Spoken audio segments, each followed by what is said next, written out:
manage the chat. Because let's add more pressure to it, right? How do I get the chat? Because I don't get it. What do you mean get the chat? In Foundry? No, I mean the chat here on. We're using the Discord chat, right? No. Well, I don't. That's up to Disket. Oh, okay, okay. In terms of no, with questions from YouTube, I've got enough going on my two monitors. So I'm going to manage the YouTube part. Yeah, you interrupt me is what I mean. If someone's got a question or whatever, that you just let me know. Yeah. Or a clarification. Yep, it is live. So we are streaming. So, all right, YouTube, this is Mr. Mean coming at you this fine Sunday morning in Duluth, Minnesota. We are streaming this live. It was last minute choice.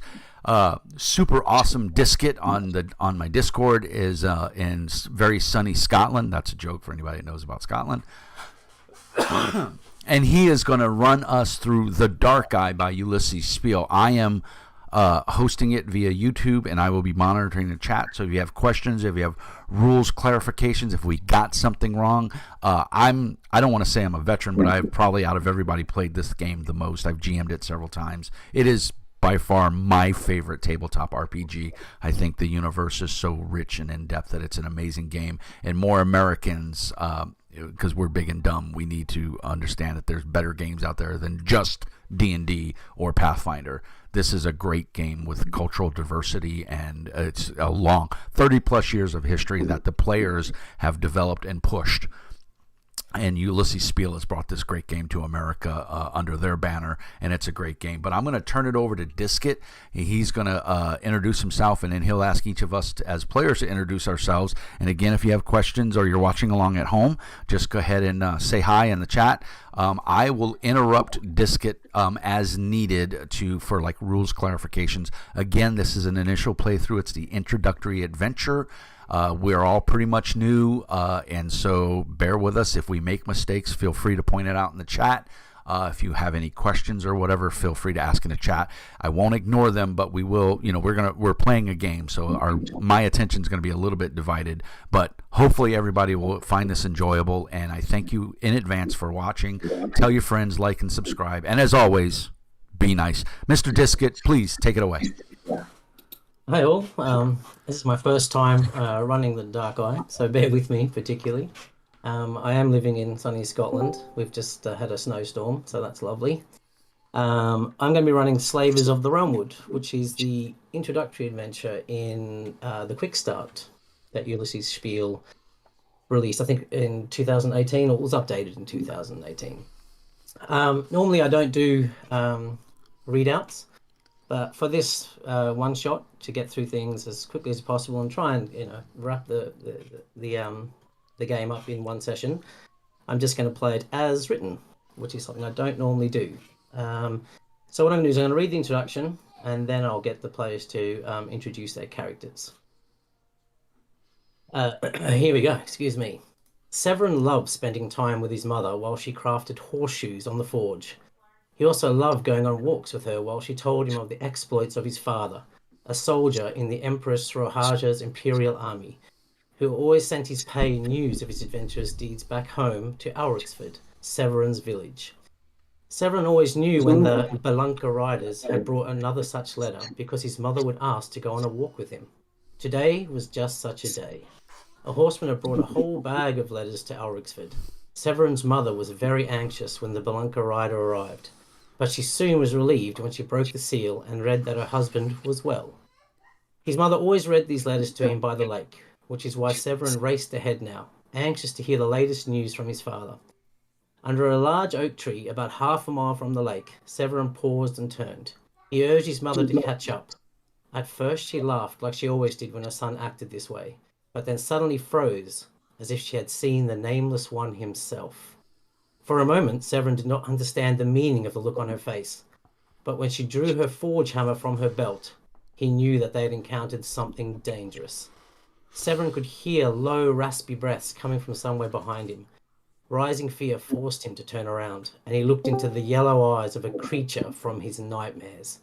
The orc was larger than Severin, It had a shaggy black pelt and wielded a jagged saber in its right hand. Its grin revealed its lower canines, which looked like tusks, and it was not alone. Two other dark shapes stood nearby. Severin tried to run, but one of the orcs grabbed him and did not let go. The others charged at his mother, screaming their horrid battle cries. "Oh, please, Lord Ingram and Lady Rondra, help my mother," Severin prayed. Before he could learn his mother's fate, the orc had swung him over his shoulder and started to run. The last thing he remembered were his mother's cries and the sounds of clashing weapons. So we zoom out here, and then we zoom back in to the village of Aurixford, which is the image that you can see on your screen. Aurixford, a small, placid Aventurian village. The villagers live in modest wealth, but their settlement is not far from the Realmwood, a forest about which many legends are told. Ghosts, fairies, and monsters are said to live in the Realmwood and protect it from human encroachment. Many of these tales are probably superstition, but the Realmwood is home to many gangs of brigands, among them the orc bandit Kurg Yellowtooth, who specializes in kidnapping human children and selling them to slavers. This time he has chosen Severin Thalbach, the 10-year-old son of the female blacksmith Gisla. Mother and son were attacked while walking at the edge of the Realmwood, and even though Gisla fought back, she could not stop Kurg's orcs from seizing her son. Badly wounded, Gisla managed to return to Aurixford and tell the village mayor, Malor, about the tragedy. Malor is desperate. He knows orcs are dangerous and doesn't think anyone in the village is capable of tracking them and rescuing young Severin. Luckily, a number of heroes have just arrived in town. Perhaps they can help. Okay. Please excuse the long introduction. If the player characters can introduce their characters, I'll just go down the Foundry list. Bruder, if you want to give a brief introduction of your character. Absolutely. I'm Mumfrey on the Discord here at Mr. Means, and I'm going to be playing Bruda, the Forge Dwarf warrior coming from the Mountain Kingdom of Forestguard, follows Angrosh, the Smith God, and is here to help because we don't want the orcs to hold our small children captive, do we? Indeed we don't. Reven, otherwise known as Mr. Mean. Hey, it's Mr. Mean. I am playing Draven, and let me turn my audio down. I am. I'm sorry. No, I think it's just an echo coming back through your. Oh, it shouldn't be. I don't. Anyway, so I am Draven. I am a dwarf. I hate black pelts. And I am basically, let's just say, if you leave something unattended, it might wind up in my pockets for later use. Of course, I would never steal, but I've got sticky fingers. I'm also one of those dwarves that kind of blends in with the crowd. I'm unremarkable. So, yeah, and I'm very versed in daggers. Nice. And next is Geron. Jay, I'm playing Geron. I'm a sellsword. My family were killed by orcs, and since then I've had a blood feud against them. So any opportunity to kill some orcs, and I'm there, basically. Nice. And last but not least, Helga. Hi, I'm Nasser Super Beast, and I am playing Helger, a farming tribal warrior who likes honeymead and enjoys danger. Nice. And he's in there for the ride. All right, so you set the scene. You're in the markets of Aurixford, and Malor has come to you and other villages, and Gisla is there as well. And they're desperate. They need some hardy adventurers to seek out these orcs and rescue Severin. I can't imagine any of you object based on your backgrounds, but if anyone has any other questions of Gisla or Malor, or would like to, thinks they need to purchase something or may not have the gear that they require for this quest, now's the time. But obviously, it's a matter of urgency. The longer that what's his name, Severin, is held by the orcs, the more likely it is that he'll be whisked away and no longer be able to be found. And so we just come into town over the hill? We're walking into the town when Gisla is screaming that she needs help. Yeah, I think it probably makes more sense that you were traveling through, possibly arrived the night before, and you've arisen, wherever your journey was taking you to, a commotion in the marketplace, and this is what you've sort of come out to, is the scene of Gisla screaming and in tears, and you can see she's bloodied. And you overhear her telling her tale to Melor, who appears to be looking around pleadingly for someone to volunteer, because the people of Alrexford they're not adventurers. Right. You can just tell by looking at them. Well, do we see tracks or anything? Obviously, we're going to help her. I mean, I don't know who the party face man is. I'm not very, shall we say, charismatic or polite.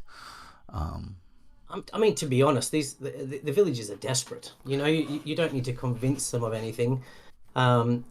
Gisla will happily provide you directions. She's to where the encounter took place. Yeah. And possibly you can find tracks from there. I'll look at my compatriots and say, right, these black pelts need to be dealt with. This boy needs to be reunited with his mother. We are up to this task. Yes? I agree with you. As I'm drinking some of that, like a wooden mug of honey mead. Nice. Nothing like a morning mead, eh? That's right. Yeah. It's the blood flowing. All right, Gisla, lead the way. We will help you. She turns to you and she says, I'm badly wounded, but I will take you as far as I can, and perhaps from there you can find the tracks yourselves. Is that suitable? Yes, You can tell please. she's heavily wounded, she's Well, does genuinely- anybody else know where the altercation? Maybe she can stay here and get some rest and some medical attention. Like, is there like a town? Yeah. One of the youngsters, like Melor, the mayor, turns and he's like, Dabin, come over here. He's like, Gisla's in no shape to escort these villagers. Gisla, can you explain where this took place, and perhaps Dabin can escort these adventurers there? And Dabin looks quite excited. He's looking at you guys, these armored adventurers, and he's like a small village child, probably 10, and you can just see the awe in his eyes, and he just nods. His eyes go wide, and he's like, "Of course, I'll take them there, no problem at all." And so he approaches Gisla, and she gives him directions to where the ambush and the fight took place. And Dabin enthusiastically turns to you guys, and he's sort of waiting for you to follow. So Lead on, boy. Anything they'd like to do? Would you like to begin following him? Well, I came here to replace my sturdy crossbow, which I broke over the head of an orc 3 villages away. So if anybody can lend me a crossbow and some sturdy bolts, I will definitely be on my way to kill these orcs and to furnish your walls with their tusks. Oh, nice. Gisla looks at you and she's like, "I'm sure I have one in my smithy that I've recently repaired." And she motions to another one of the villagers, and he sort of dashes off to the smithy, which you know the location of. Is like in most medieval villages, it's quite central. And he shortly after he returns, and she says, "I seek no money or for this, but I just ask that you return it when your adventure is done, as it was a paid commission, and I will need to return it to the owner." Good problem is a good bow. I call it impaler or slayer. There with you. I'm just going to drag a crossbow onto your character sheet. Try not to break this one, Garon. Is it a heavy crossbow, Garon, that you use? It just says crossbow. It doesn't actually state what it is. Okay. Well, would you like a heavy or a light crossbow? I presume heavy crossbows take longer to load. Yes, they do. I'll take a light. Okay. Oh, I don't know actually. Do I want to take a light? Yeah, go with the light. I'm going light because it's quicker to load it. Okay, go. Just to let you know, you do already have a light crossbow on your character sheet. I wasn't sure. Yeah. You just need to equip it if you want to. Section, that's all. There's no weapon marked in the range section, so I presumed I didn't have one. No, so it just needs to be equipped. So I'll click your light crossbow to equip it. You know what? That's the one you were given by Gisla. There we go. So now you'll see light crossbow in your. Nice. It was gifted to you. Let's say you don't need to return this one. She's very generous. She had a spare. She had a spare. She had a spare light crossbow, obviously. The one that she was repairing was a heavy crossbow, but you were content with the light. So, okay. So with that, are you happy to follow Dubbin? I guess we do. Yes. Show tool. So you should now see an image on your screens. Yes. This is just a general of the realms with the outskirts that you can see. Dubbin takes you. It's just over a mile before he gets to the location that Grizzler has outlined. And looking on the ground, you can see signs of a scuffle and battle. But from here, you will need to obviously find a way to assess where the orcs moved following the ambush. So, yep.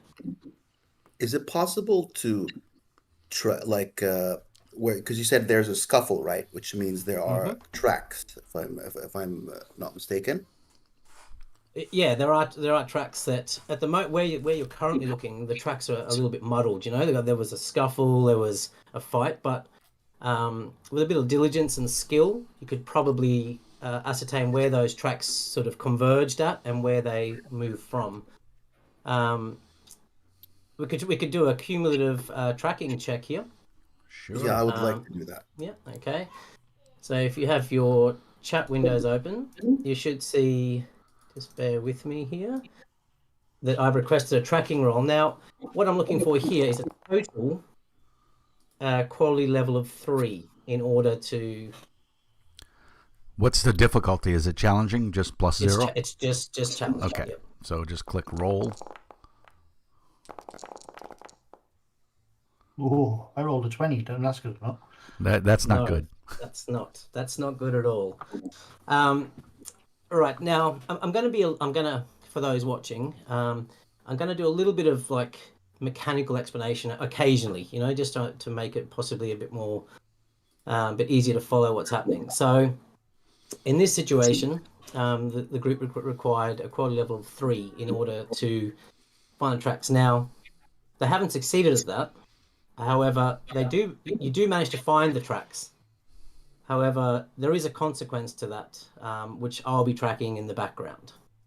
So you have managed to find the tracks, and they head northeast. It takes about 20 minutes of scouting the area, and eventually it is Brudar who locates the area where the tracks converge and begin heading northeast. We follow Bruda. Yeah, it looks like after the scuffle, the fight happened, they gathered back up together, then headed this way. Indeed. So you continue following these tracks in the woods, and at certain points, you can see that the orcs sort of they stop periodically. Every couple of miles, you can just see signs of milling around, and then they continue on, and after about a mile and a half, almost 2 miles, you come to an area where the tracks become relatively clear, and they take on quite an obvious path, again continuing northeast. So I'm just going to transfer the map for you guys, so hopefully I'm just going to preload it, just so we don't end up having we're playing from all over the world, so we don't have people delaying in. And now I will activate it, and hopefully it should drag you across as the map loads. Disket, I have a question. Yes, ask away. As far as tracking goes, does it Mhm. look like they are simply the tracks of the orcs, or is the child walking, or do we have any tracks, that would mean, that they're either still carrying him or that he's walking at any point? Give me an individual tracking test. Yeah. Well, actually, no. Make a perception on this because I mean you've managed to follow like you're following the tracks. Give me a perception challenging check. Um, yeah. Ooh. Okay. At no point does it look like that Severin was. You don't notice any like small child prints. It appears that he was carried. Yeah. And hey, Disket, Yeah. just for everybody's clarification too, skill points, you might want to explain how they work. Yeah, absolutely. Um, so I'll bring up Mr. Min if you want to bring up your character sheet on your Sure. screen, Treat Driven, and I'll just sort of show you here. So for example, if you look at Mr. Mean's under skills, his body control, each skill is made up of 3 individual attributes. And in order to succeed, you have to roll under that particular attribute, each of them in sequence. Excuse me. And you'll see that Mr. Mean has a skill rating of 5. That means he can, after roll each individual dice, let's say his agility is 13. If he rolls a 15, he can spend 2 of those 5 points to bring it to a 13. On the second roll, maybe he gets a 7 for the agility, and then for the con, he gets a 17. He can use the remaining 3 to bring that to 14, and then that makes the overall skill check a success. However, there's also quality levels, which I won't go through all of them, but for example, if you succeed, whatever skill points you have left over after you succeed, give you a quality level. So 1 to 3 left over is a quality level 1. I think it's a 4 to, it might be 7 or 6. I don't have the table in front of me. So the more skill points you have left over, the higher your quality level of success on that check. Yeah. So it basically, for those watching along at home, it gives you the ability to, like, so if I roll body control, oops, I want to roll it. Yeah, there. So, and I don't have any modifiers. I can roll. And so, like, I would have failed because the 16 is too high, and I have 3 skill points. I can reduce. Now, I think it does. Does the program do it for you automatically? Yes, it does. Yeah, because I noticed that because I have 5 points and it reduced it. So yeah, so that's a good thing. So it's, if you were playing this on the tabletop, you wouldn't have that. You would have to do this manually, of course. Foundry is doing it for us, and that's thanks to the awesome people who created this rule set within Foundry. So yeah, so that's, you'll see when you look here in the chat when we roll skills, it's automatically doing all the math for us. So thank you, Disket, for explaining that. Oh, no problem at all. So hopefully you can all see yourselves on the map. Now, this is where the trails become, the forest seems to sort of it becomes a little bit lighter. It's not as dense. And as you can see on the map here, the tracks begin heading east. So each character can view a different distance, depending on their race and a number of other qualities. However, at this point, it is daylight, so they can see quite far.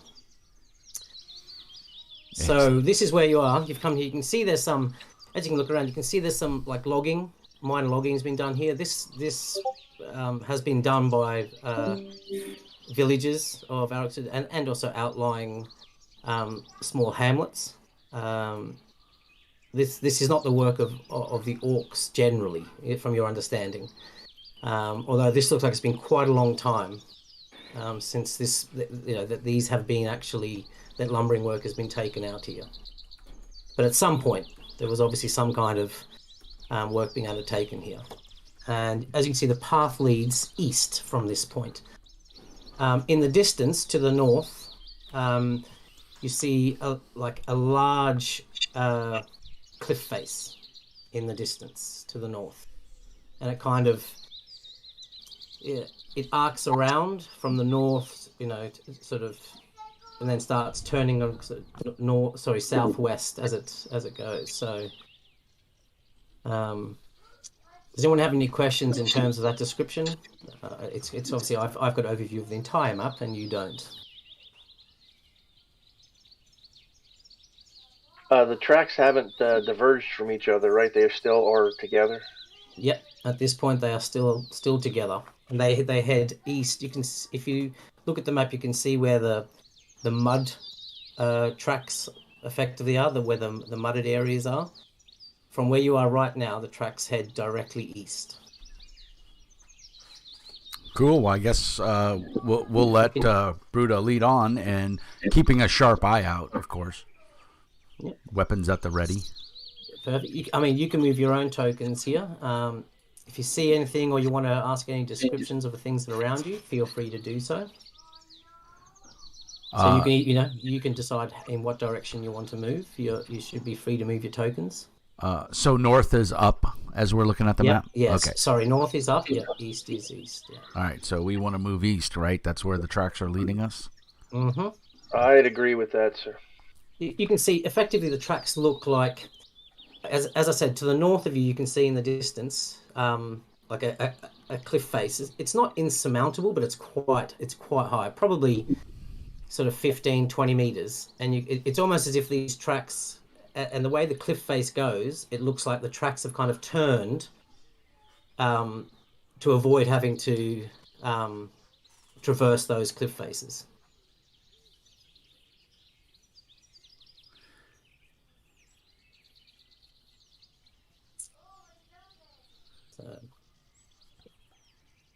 I'm not good at tracking, so I'm gonna let Bruda lead the way, and I'll just be keeping an eye out, I assume, with everybody else.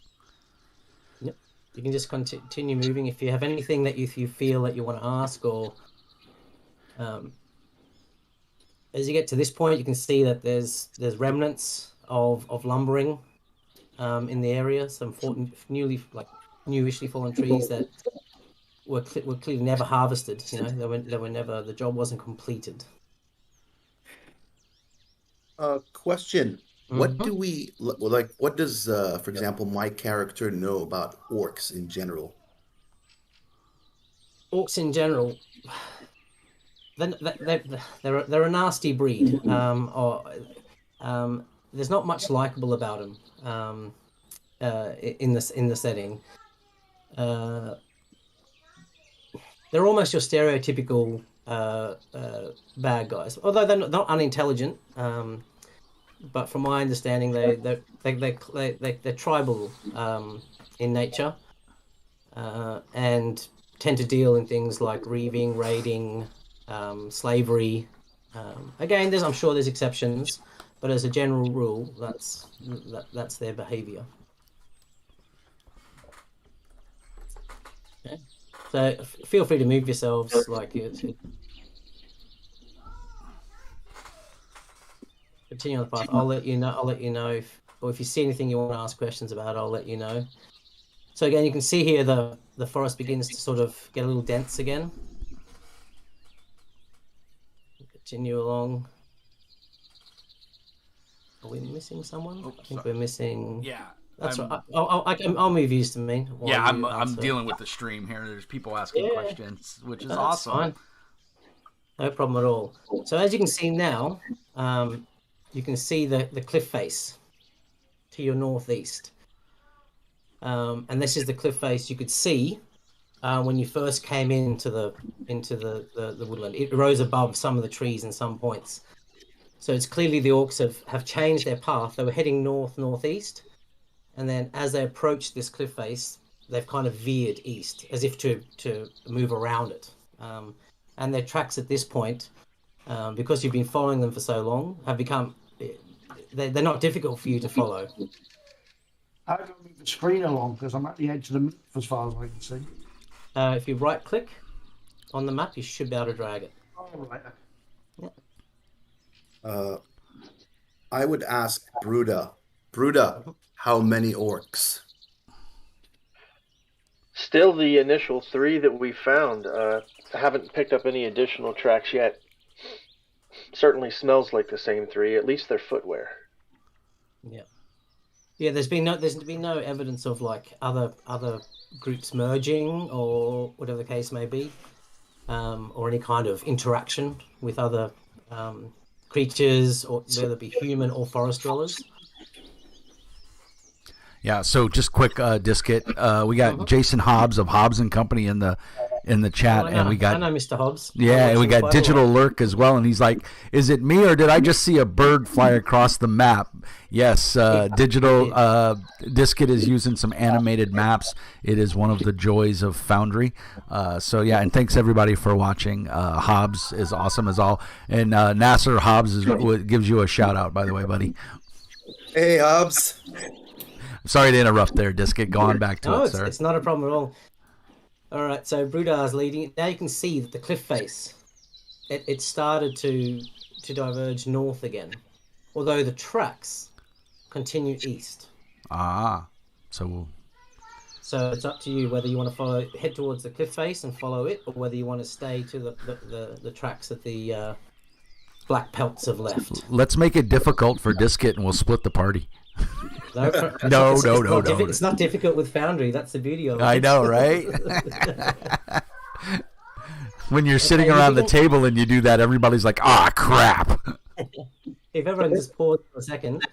Okay. Garon, as you were moving through, because you took a slightly more northerly route, you did notice some rare sort of mushrooms, and upon looking at those, you notice that they. Are you in any way? Let me have a look at your character sheet. Skilled in. Let me. Bear with me. Plant lore?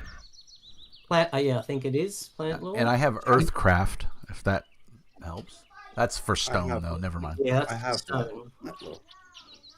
Survival, if that helps. If it's edible and whatever, I might know. Yeah. That's. Bear with me while Probably try that so- one after you eat it.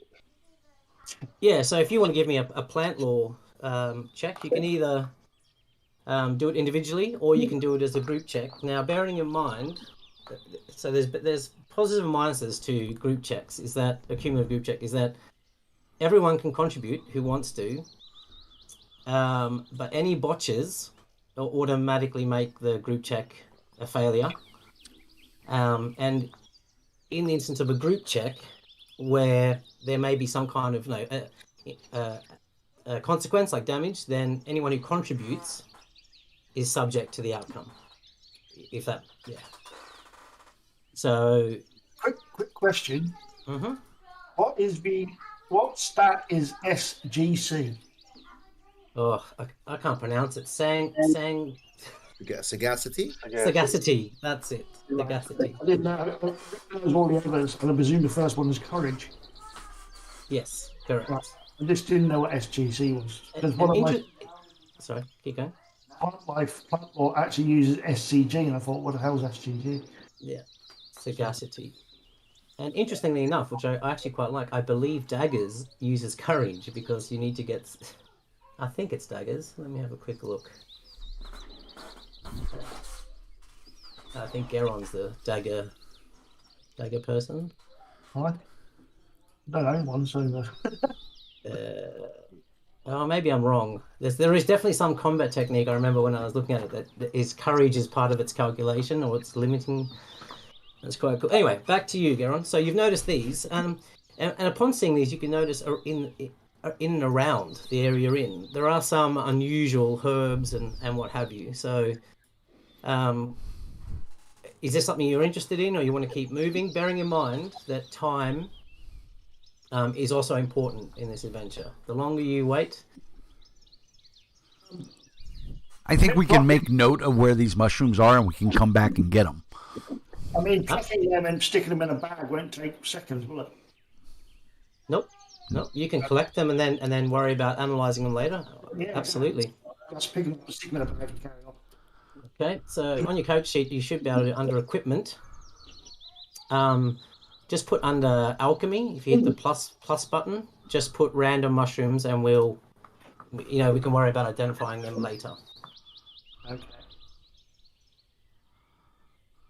Okay, the rest of the group, you notice the path now enters quite a dense cluster of trees.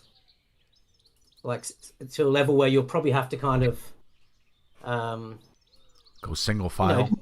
Single file through them to get through there. Well, our tracker is Bruta, so I'd assume he should go first. Garon, Are you sure you're not just using me as a shield? Well, I mean, you are big, you know.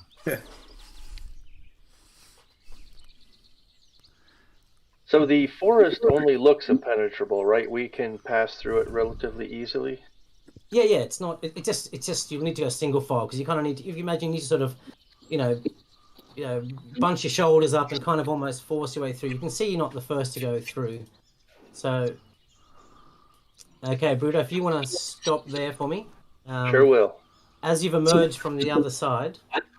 Okay, Mr. Mean, do you want to bring your character forward too, just to the other side of the trees, so the viewers can see? It's grayed out for me. It's staying black. Oh, there it goes. Yeah, there we go. If you just leave, So as you emerge from this dense thing, you can see that a part of the cliff face here has collapsed. So it looks quite treacherous to go up. It's possible, but you would need to give me some body control checks, to in order to traverse it. Unless you have any other tools or things that you think will make that easier, or you can continue to try and skirt it. It's really up to you. I think under equipment, did I have climbing gear? Where do the tracks go? Do the tracks continue up, or do Yes, the tracks. go up? Yeah. Well, to be fair, the tracks appear to. Oddly enough, it appears that this collapse has happened quite recently. Like possibly, the orcs traversing it at some point has caused an additional, because some of the rock slides and the movement around it appear to be quite fresh. Whether that was deliberate or just part of, burly orcs moving through it carelessly have caused a small collapse.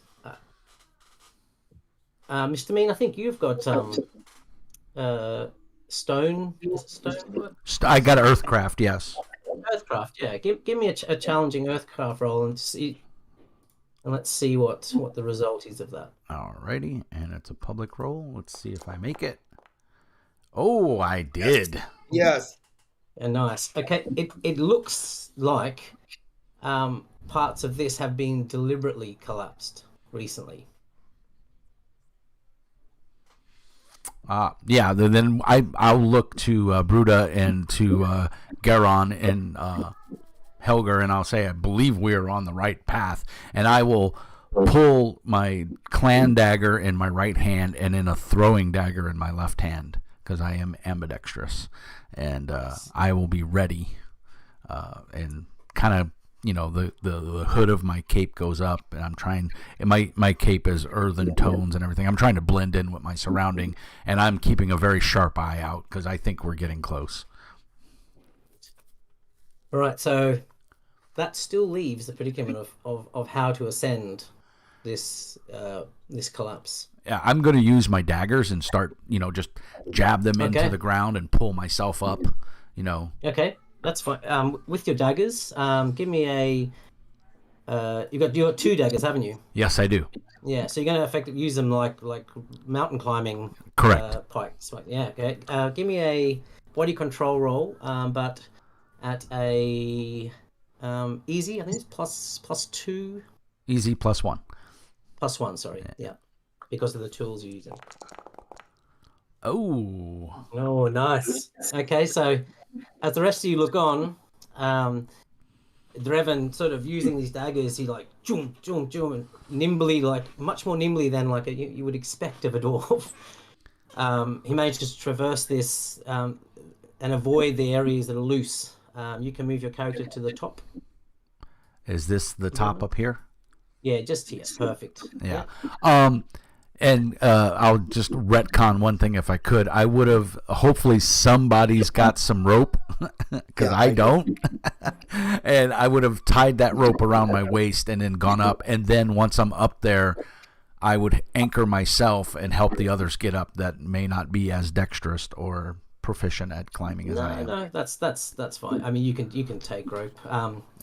I've got to be honest, if you were playing in my regular gaming group, I would give you the old too bad, but as we're playing a friendly one shot, I will allow that retcon. So Well, who gave you the rope? That would be me, because I have Okay. the rope. No problem. So you've given your rope to Evan, who then I'm guessing you don't need to tie it around yourself to climb up. If you throw it over your shoulder, whatever the case may be, Sure. and you manage to ascend. So now you're at the top there. You've got your rope. What do you want to do? Well, like I said, I'd toss it down, and then whoever I guess Garan is the fighter of the group, so I would probably bring him up next in case the proverbial poop hits the fan while we're in this vulnerable position. Okay, are you going to act as the brace with the rope, or There's do you have pings enabled by chance? No, you don't. Unfortunately, but I can see where your marker is. The tree. You want to? Yeah. I would probably anchor to that tree, and then just help pull them up while trying to keep an eye out as well, as best I can. Yeah, it's 14 yards. Yeah. From the tree down, so that you're more than enough rope. Yeah. Yep, I'll allow that. So, in doing that, Draven secures this rope around the tree and then throws it down for the rest of the group. Meaning that the rest of you do not need to make a body control roll. You're all capable enough that with a rope to assist you, you manage to make your way up to the top.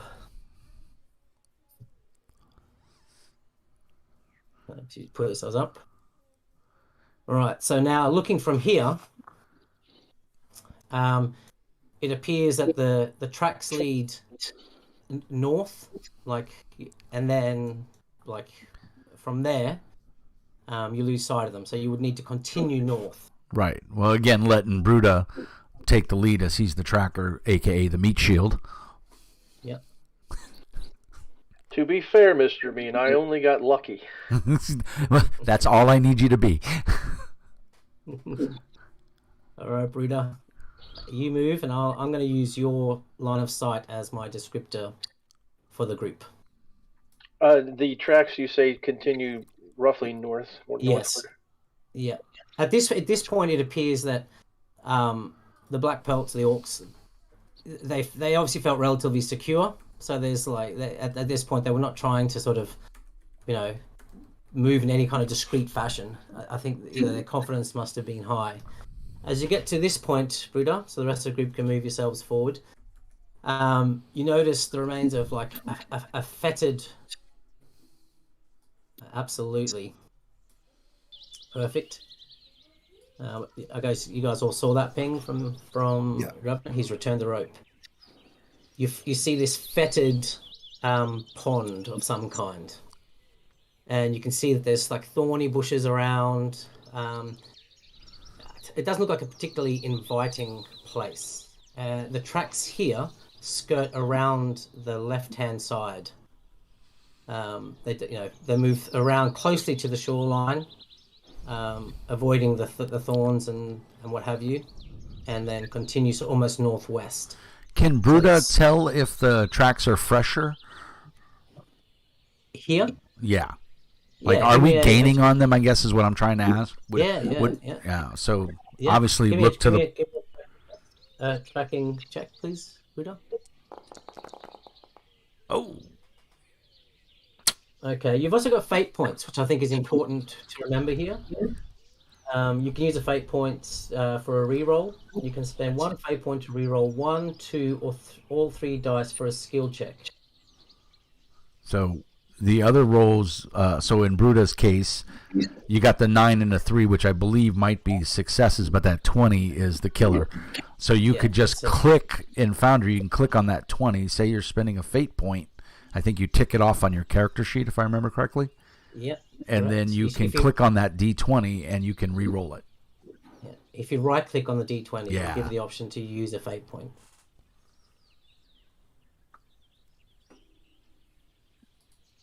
Yeah, there it is.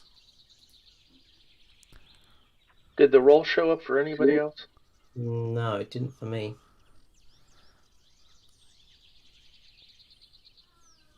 Did it show up for you? There it goes. There we go. There we go. There you Alright. go. Right There on. we go. Nice. Good job. As you dive in, and you start looking at these tracks, it appears that you are gaining on them. The tracks are as fresh, if not slightly fresher, when you first encountered them. Put it this way: the pace you're maintaining, because of the way you managed to traverse that landslide so so quickly, it appears that you're maintaining or even slightly gaining on them. So you also notice here, Bruder, that the tracks as they go past this pond, here you can. It appears that the group sort of splits up a little bit. The orcs, like some go to the right. If you can see my marker here, some go to the right of the thorns, and a couple seem to traverse around to the left, under the trees. Can I tell which? There were 3 to begin with, so I'm assuming 2 go one way, 1 goes the other. Yep, precisely.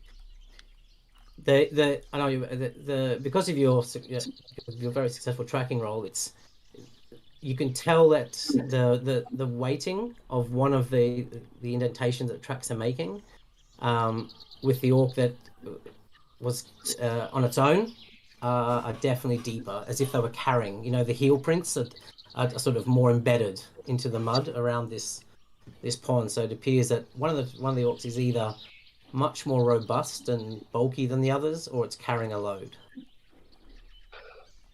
Well, folks, it looks like the singular orc may be the one carrying the child. If we want to go ahead and make that our priority, I suggest we follow those tracks. I agree. Okay. So you're going to continue moving in the same direction then, like that they're going? Yeah, at least I'm going to concentrate on the singular track that was indicated that it had some weight to it, assuming that it's carrying the child with it. Absolutely.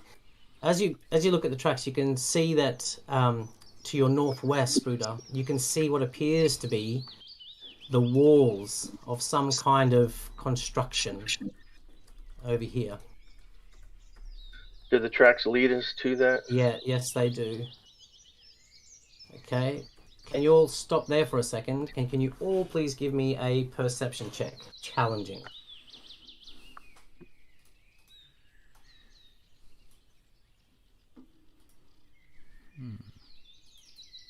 I can do that in the group if you want me to.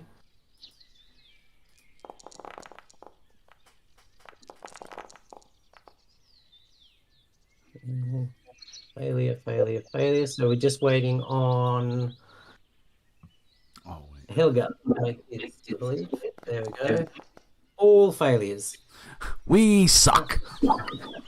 We are the worst. All right. So as you're kind of analysing these tracks, and the rest of the group are focused on this, you hear a rustling and a sound emerging from the bushes to your southwest, and charging out of them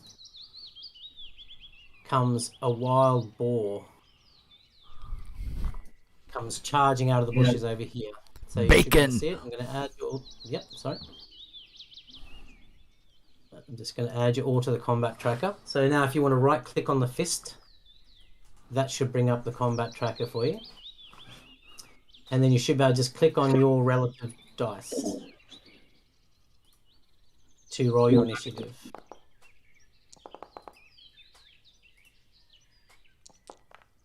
Yeah. Ooh. So we just need Geron to roll his, and then we're... Ooh. All right. Now, unfortunately, because I'm going to begin combat, because all of you failed your perception check. You're all surprised at the moment. So we're just going to move through the group, and we get to the wild boar. Because you're surprised, you cannot parry. On your first time you're attacked. So I'm going to let. I don't have my fate. My fate module in which just picks a random character, so I'll just do it the old school way. Brudar will be 1 or 2, and Geron will be 3 or 4. It is you, Brudar, that the boar charges. So it moves forward so it comes like out of this brush. Obviously, it's heard your group moving around, and it's come charging out of the bushes straight at the tracker / leader of this group currently. So I need to target you, and the wild boar is going to use its bite and ram on you, and that's target. So okay, so the wild boar, you're lucky because you don't get the option to parry. It comes in, but you manage to. It sort of, it only got sight of you as it emerged from the brush, so it's slightly off target, and it leaps forward to attack you, but it misses. Fortunately for you, let me untarget you for now and move on to the next round. So Geron, so this is what's happened here. What would you like to do? I shoot. You're going to shoot at it? Okay, so to target, if you double right click, Geron, on the ball, it should put up a targeting icon for you. Right. Yeah, there we go. See, now it tells me that Geron, who's the pink token, is targeting that. Then if you go into the beauty of this system is you see in the combat tracker, you don't have to go into your character sheet.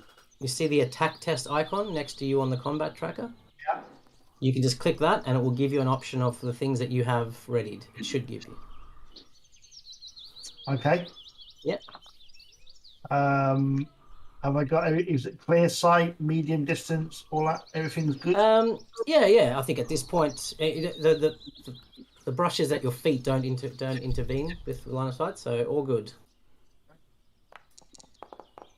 Okay, so you've had a success with your attack. So the reaction from the boar is a dodge. And now the way this works is for the first attack, your dodge is not modified. For every additional defensive action, so whether it be a parry or dodge, is at an cumulative -3. But thankfully, Foundry takes care of that for us. So it's going to attempt to dodge.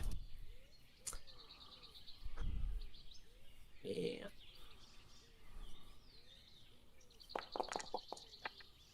That's a failure. So, yep, you should now be able to roll for damage. How do I do that? Do you have a combat tracker again? Oh no, it's already done it. My bad. Damage is 10. I forgot this auto calculates it. It's already rolled it for you. Yeah. So once the boar tried to dodge and failed, Foundry automatically calculated that the damage taken into your attributes and everything was 10 points, minus its protection, which it doesn't have any. It has none. Right. So you can see that the bolt lands true, boom, in the side of in the flanks of this boar, and you've definitely wounded it, but you can tell that it's still quite mobile, and it's still going to be a threat at this point. Anything else you would like to do? With a free action, but effectively you can move up to. I should have said this. You can move up to your move in yards, and you can take an action, which is either an attack, the usual that you would expect from a role-playing game, a skill check, providing it's not a long a check that may need to take multiple rounds, and free actions, which are things like talking, shouting orders, anything like that. Because I didn't move or anything, can I do a reload? I'm not actually sure about a reload, if it's a full action or not. Just bear with me. Yeah, it is. I think It is. It's a full action. Yeah, it is. So unfortunately, you can't trade. You can trade your action for an additional move, but you cannot trade your core move for an additional action. Right. So you will have to spend your action next round to reload. So yeah. Typically, what would happen if we were like at the tabletop? In most cases, just like in real life, the crossbow is not the zippiest of weapons, and so what would typically happen is you would fire your crossbow. In this case, it hit, which is great. And you saw 10 points is actually a lot of damage in this game. Yeah. So then you would drop your crossbow and you grab your melee weapon or a spear or whatever. You can spend the time to reload that crossbow, but it is going to take you a bit. It is not a zippy process. And with the boar right on top of you, you obviously have to make that determination yourself. So, but yeah. Additionally, the crossbow has a quality which is important. It applies a -4 to any dodge rolls, because obviously it's the speed of it and things like that. So it's not ideal for close melee combat. Obviously, Yeah, you got lucky. But you've done 10 damage. It's pretty effective. Yeah, and I would hazard to guess out of game, just because we're all learning the system, but I can tell you that boar doesn't have that many hit points, so you zapped it pretty good. That's a solid hit. All right. In that case, can I drop my bow then as my action? Yes. Yeah. Right. You can drop an item as a free action. Yeah, I'm just going to drop it. Yeah, no problem at all. Okay, we will move on to Bruda. So you've got this slavering boar that's attempting to gore and bite you. What would you like to do in response? Well, I think I'll do my best as a bullfighter and try to make sure I stay away from the bitey end of it while beating down on it with my mace. Okay, please target it by double right-clicking on it. There we go. And then you'll see the attack action in your combat tracker, the little axe and sword. Okay, so you've been unsuccessful in your single. And what is the weapon you wield, by the way, for those watching? A mace. Okay, yeah, the mace attack. Gotcha.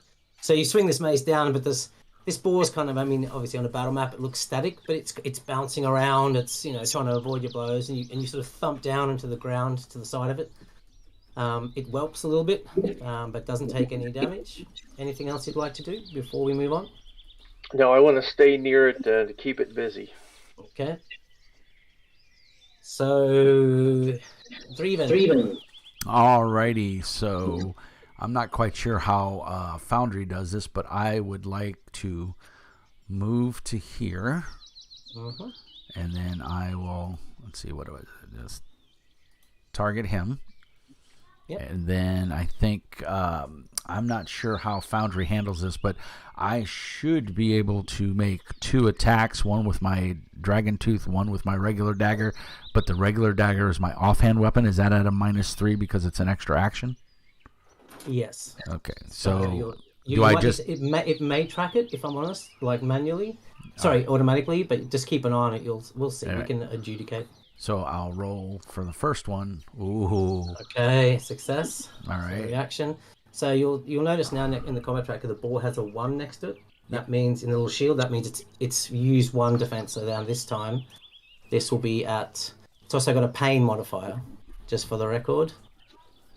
For those who are following mechanically, and you've been successful. Do you want to narrate that for me while I apply the damage? Yeah, so as Bruda was trying to stay away from the bitey end, I run up behind it and just with my Dragon Tooth, which is a clan dagger, basically, I stab it in the hind quarter, and then I come in with my other dagger again, my offhand dagger, which let's see if it apply. It did not apply. It doesn't appear to have applied, but let's see what happens when I roll.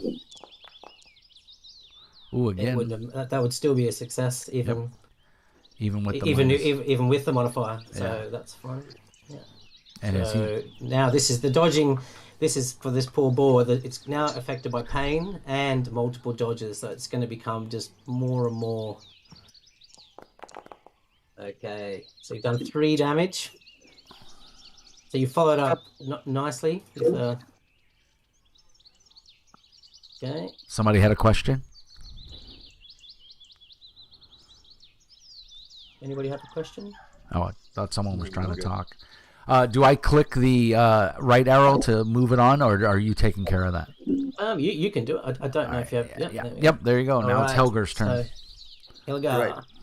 All right, I have my great sword out. Question: do I get a bonus if I move behind it and attack it, or? Yeah, it's called Advantageous Position. You get a +2. Now, is it possible for me to move behind it? I mean, yeah, these trees, as you imagine, the root system is at the center of that tree image. So you could move in the squares around it, but bearing in mind that if you move within its engagement range, then that's when you start having to make use an action to use body control to disengage. Sorry. Okay, then I'll just move to just try to slash it normally. But the second question: does the great sword have reach? It does. I'll have to look at your character sheet. Bear with me. That's also taken into account, by the way, in combat. In the Dark Eye, you get modifiers based on the size of your weapon versus your opponent. And this system already accounts for that. So, for example, if a great sword versus a dagger, the dagger user has a negative when they're attacking the great sword user, and vice versa, depending on the interactions between the different weapons. So bear with me. It is... it should be under equipment. Great sword. Let's look at the information. I'll put it into chat, see if it gives us any...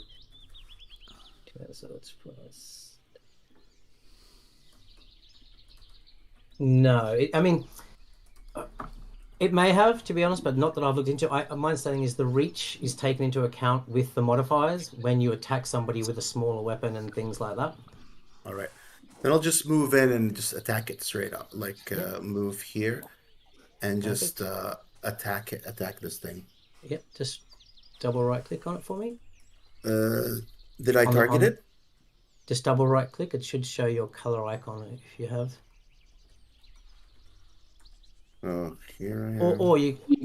Or you can see in the top left, there's a little target icon. You can click on that, then on the ball. That should do it too. There we go. All right. Perfect. All right. So,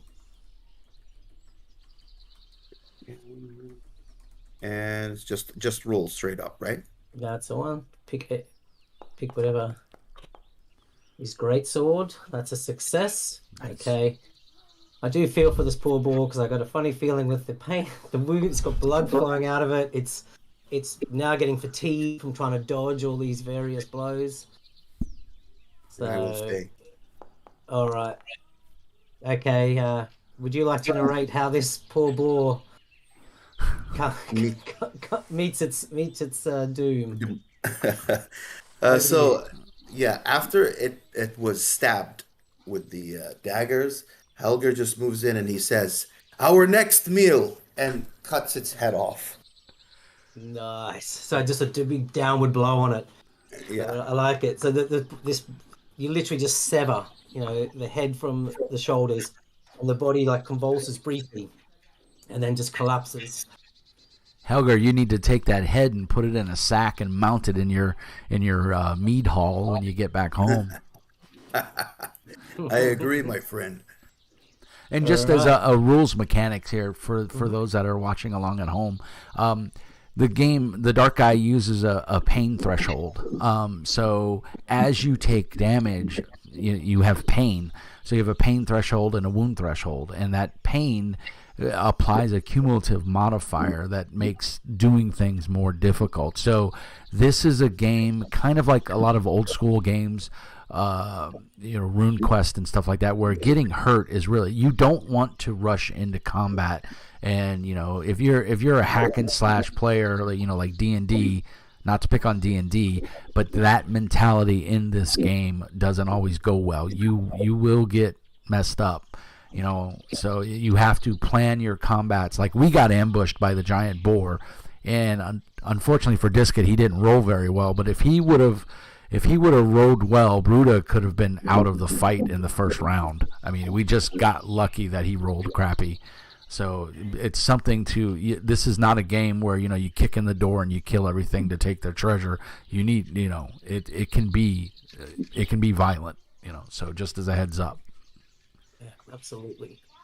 And some people don't like that level of realism. They want more fantastical, like Pathfinder or D&D. So it's one of those things. It's a give and take with the system. Yeah, it's definitely a personal choice. I personally love it, but I understand that that's not for everyone. Right. So the spores at your body. I mean, did somebody actually want to take the time to cut it up now, bearing in mind the situation that you're facing, or would you? You've also can see now in front of you.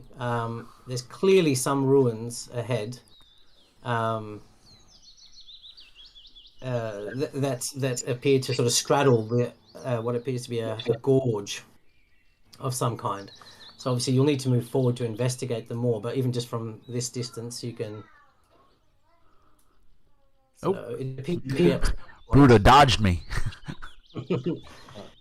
So Bruda, you can see here that there's appears to be a bridge. At this point, the drawbridge is in a state of disrepair. So, with the right skills and tools, you could probably get it the winch operational and get it lowered. Or you could choose to try and find an alternative path. It looks by looking around here, it appears at some point this area has also been used as a campsite, and it does appear just from the kind of utensils and things and the way the pits have been set up, and that at some point this was used by the orcs. However, there doesn't appear to be any sign of them at the moment.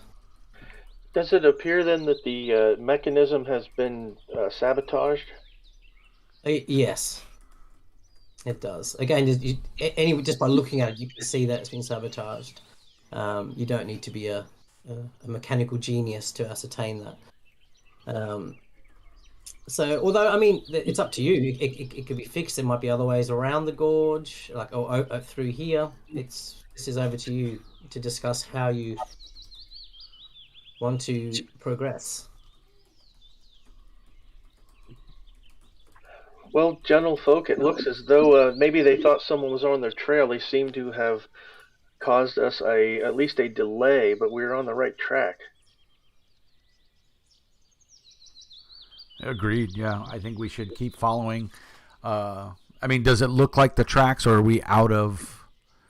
For the GM, Disket, is this is Bruda able to continue following the tracks? Is there signs that they went this way?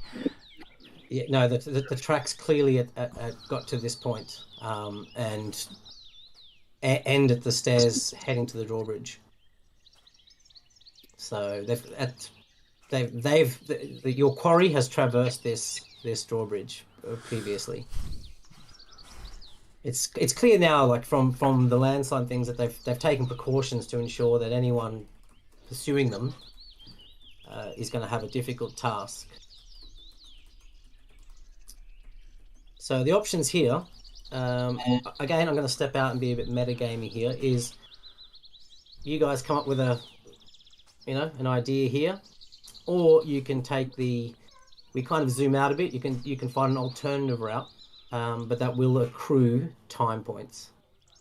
What does everyone think? I think we should try to get across this bridge if we can. If we can either do a makeshift repair or even just throw a rope and climb over somehow. We saw how well that worked going up the hill, so we might get lucky. I'm sure, as a fellow dwarf, you've heard of dwarf tossing, right? Yeah. No one tosses the dwarf. As a group, you could look at is anyone particularly strong at mechanics? No, I'm not. I don't believe I am. I'm more of a city dwarf. mechanics of 4. So you can make a cumulative group check with using mechanics, if that's something you want to do, or if one person's feeling really bold. And the way I'll do that is that repairing it will accrue 3 time points. Okay, this meta currency that this adventure uses, and for every quality level you get, I will take that off those time points. Yeah. So the choice is circumvent this area for 3 time points automatically, have a go at this, and possibly succeed. But obviously, if you don't accrue any, that means you've accrued 3 time points and you're no further ahead in terms of repairing the bridge, or come up with an alternative plan. So I have geography. Would I know by the lay of the land? And obviously this drawbridge is just that. So obviously knowing that, I'm sure. But judging by the lay of the land, would I be able to make a geography check and see that there might be a better place further down to ford? Or is just logically thinking, would I think it's best to try and repair this bridge? In other words, what I'm asking is, can I make a geography check to see if it would be faster to just run downstream a little bit? I like that. Give me a geography check, and I'm going to do the same thing here, because obviously rerouting to avoid this would accrue 3 time points. You give me a geography, and for every quality level you get, I will reduce that. That's the time you find a more appropriate route. Right.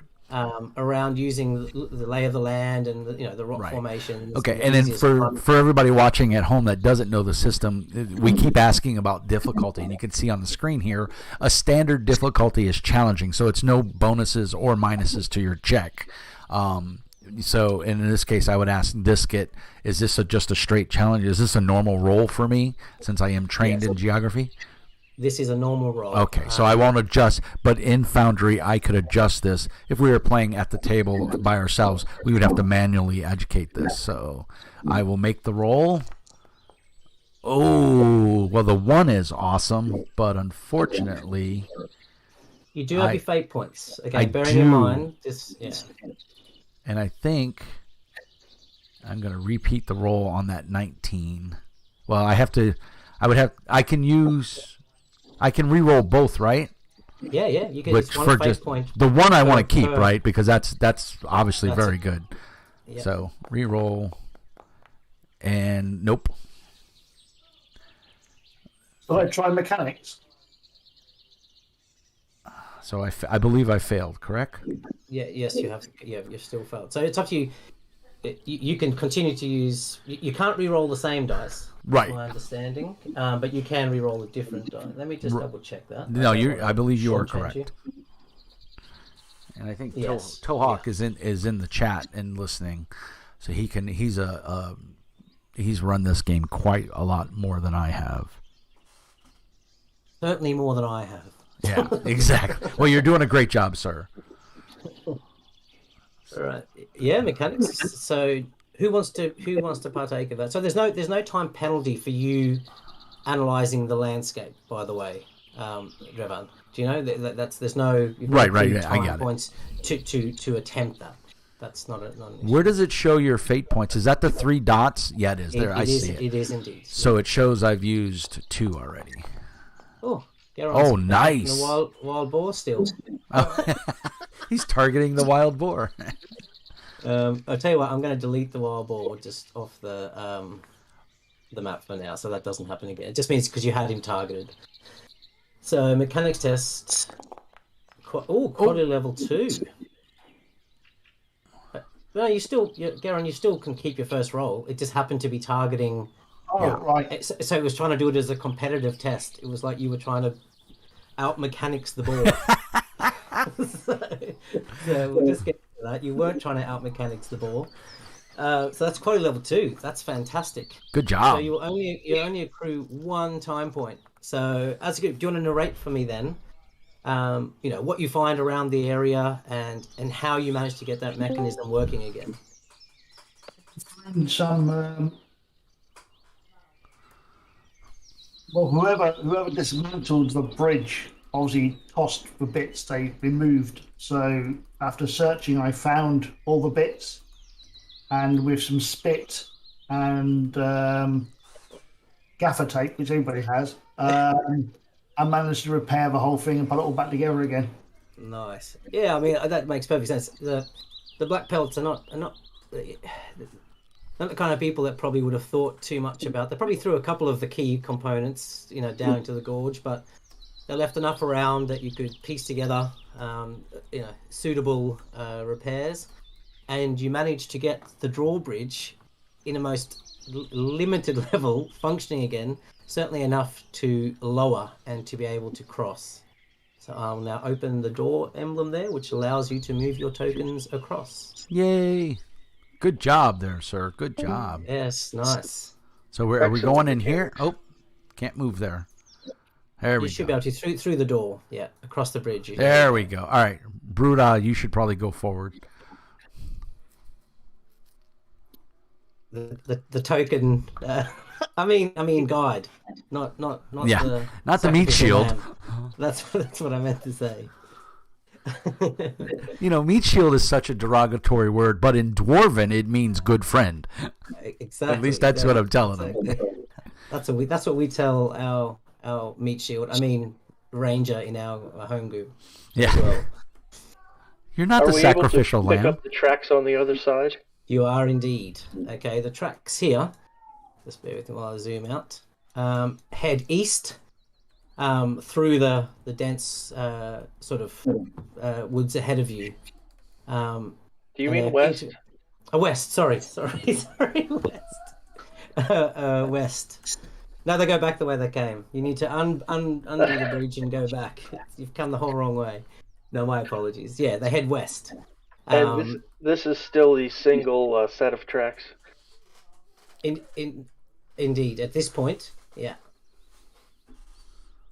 So we don't know if we're following multiple orcs or black pelts or just a single. At this point, you Brudar thinks you're following the one that was heavily laden, as opposed to two. Okay. Well, we definitely want to. I'll tell you what I'm going to. I wouldn't normally do this, but because obviously it's a one shot and we don't want to end up running over time, I'm just going to highlight your characters. Bear with me, because I've got to be honest. There's not a lot goes on at this point, so I'm going to move you all to here. You move through these parts, and we'll get you to here. So you've moved through the woods uneventfully. I'll just move Brudar the guinea pig to the front. Guinea pig.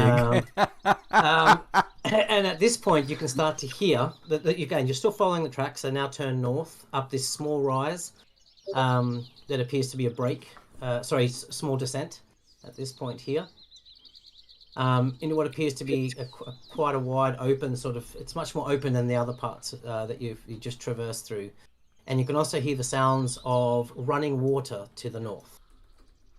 Now, is it possible if we take a small break there just so I can go get some water and things like that? Mr. Sure. Okay. So I'm going to pause the game so that people don't end up moving themselves to just parts of the map that they So what that means in Foundry is we as the players, because the GM has paused the game and you can see the little swirling clock there, means that we're on a break basically, and we cannot move our characters. I believe you can still open your character and look at it. Yes, you can still all the other functionalities there. You just can't traverse the map. So we're going to take a quick break for everybody that's watching the stream. I'm not going to pause the screen or anything. I'll just leave it here, and we're going to do bio breaks, get something to drink, and all that fun stuff because we've been going at it for about over an hour and a half now. So I hope everybody's enjoying it, and we'll be back in 5 minutes. Yep, perfect.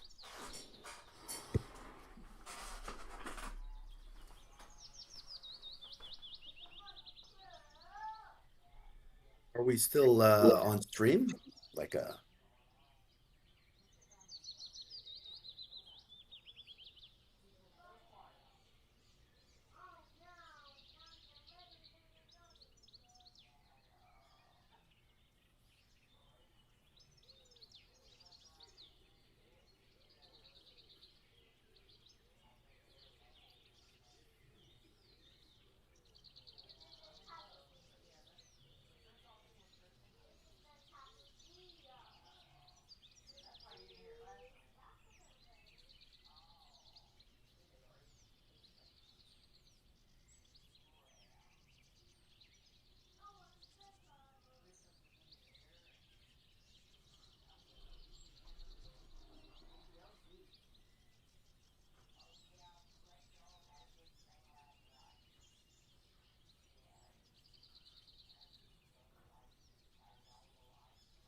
All right, for those tuning in, yeah, I can hear you. Yeah, I didn't mute my mic because, to be honest, with everything I've got going on, I'm not quite sure how it would affect the stream since we're live. So I didn't want to mute my mic and cause some grief. I do have a Stream Deck, and I need to program a button that mutes my mic for me.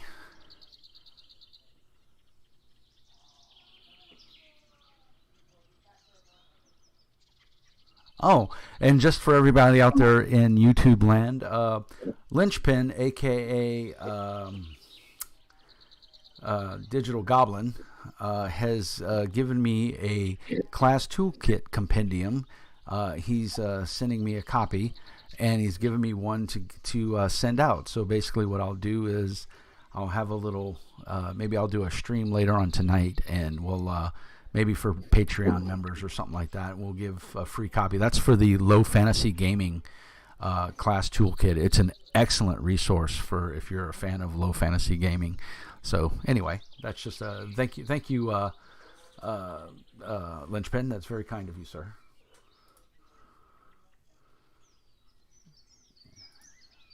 Hope everybody's enjoying The Dark Eye.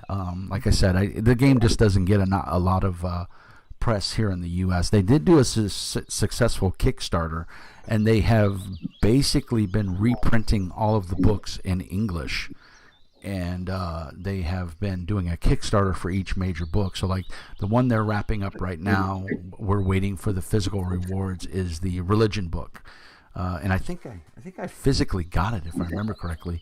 So I think I already got it. I'm not quite sure. There's quite a few books. And Digital Lurk is quite active in the chat here, and he says all the techno babble is beyond me. So thank you, sir. I'm glad I could confound you in a technical way. One thing I will, sorry, I'm back from the break. I will say is apologies. I love the lore of this game, but there is a lot of it. Oh God, books. It's fantastic, but I'm certainly at no point. I'm probably doing it an injustice in terms of the lore. No, sir, you're doing fine. Fantastic. You're doing fine. And remember, this game's got almost 40 years of history behind it. This is Germany's version of D&D. I mean, this is the most popular. They have LARPs for this game. There is multiple novel lines for this game of books, just like D&D is here in U.S. and in parts of Europe. The Dark Eye is that there's computer games for this game,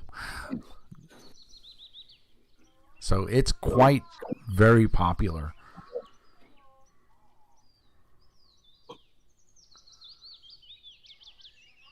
Digital Lurk in the chat here says that the Low Fantasy Gaming Toolkit looks great. Yes, it does, and it is. I have the PDF.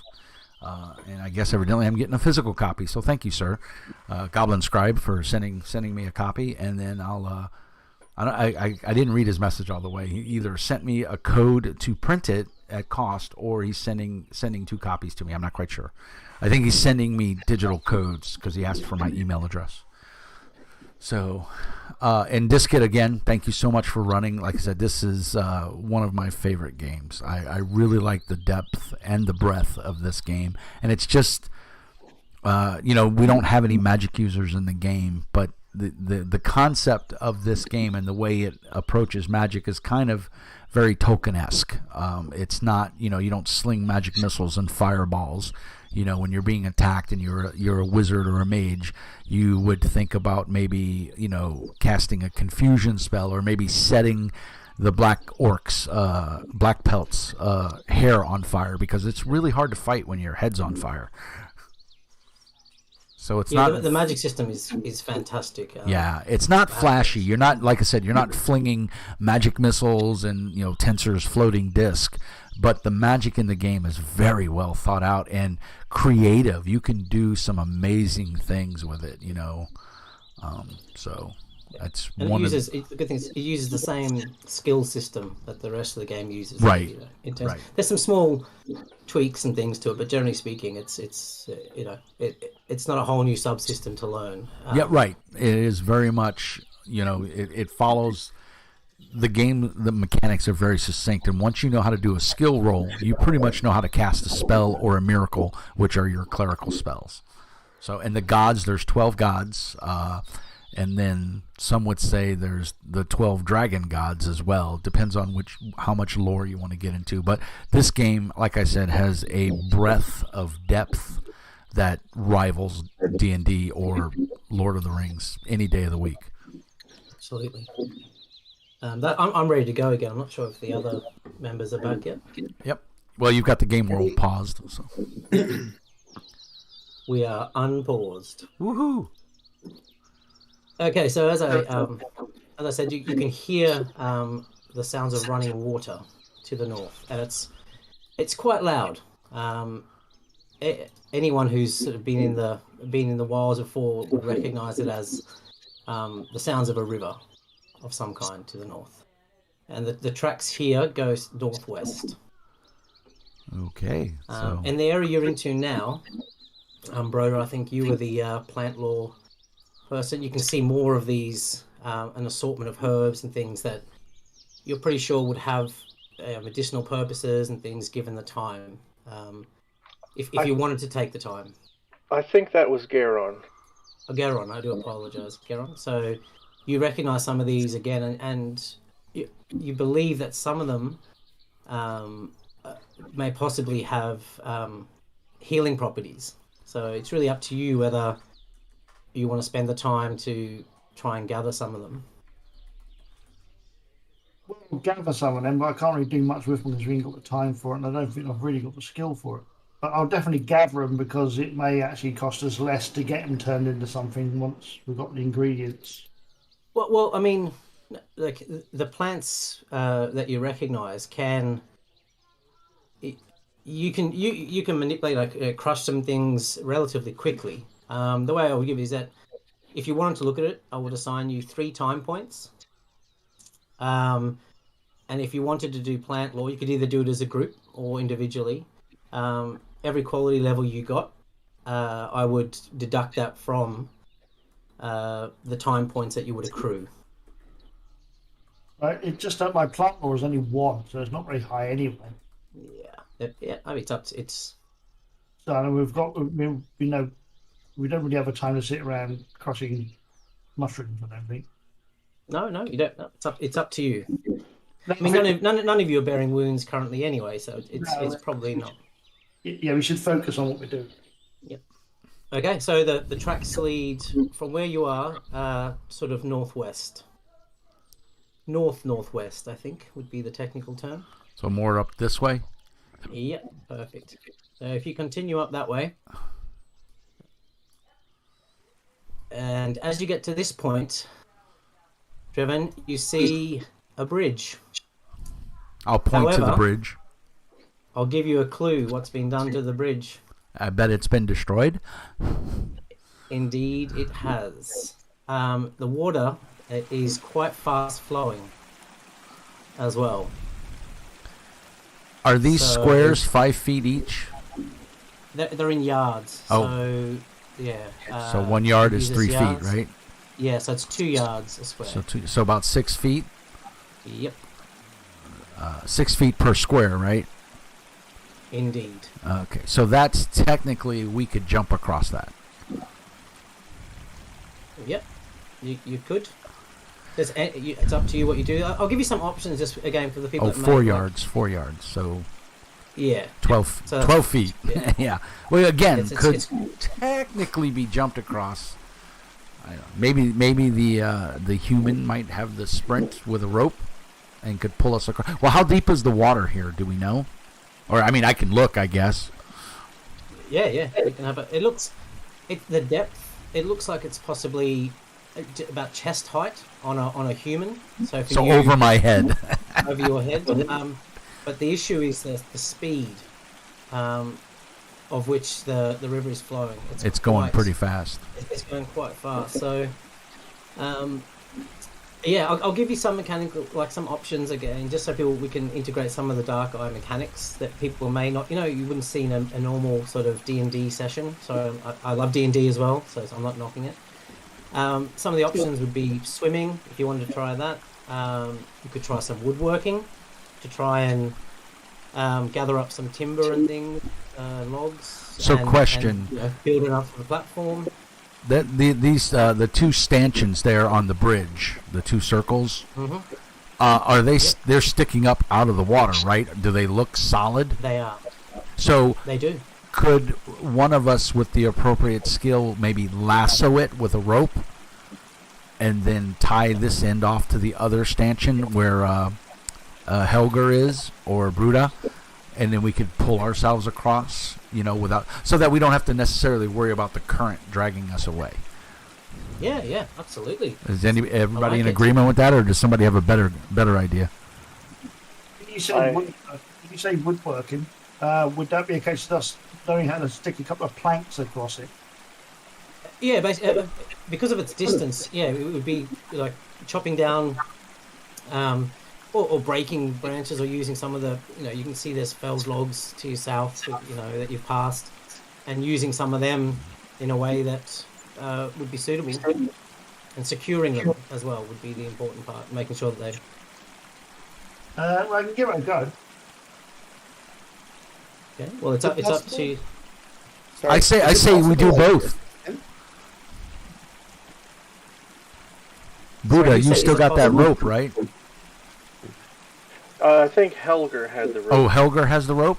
Yeah. All right, Helger, maybe you can try and lasso that stanchion.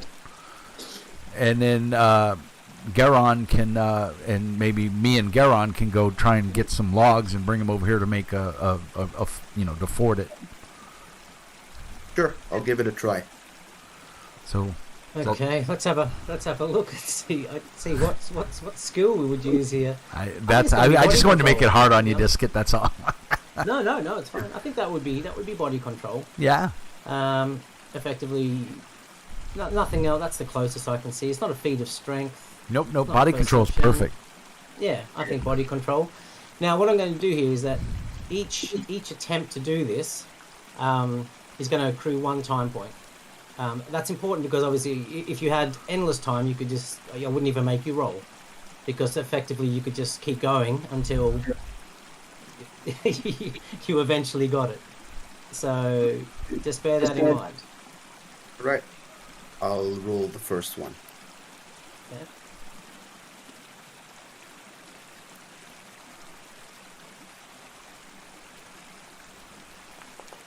Oh wow. Nice. Right. Okay. You can narrate that because it's first go. How do you see that playing out, Cowboy? I think he just throws the rope and then like it accurately hits the spot where it needs to hit, and then he just pulls it tight to secure it. Yeah. And you're going to secure it on this side to the other pole. That's fine. Okay. So what I'm going to do is.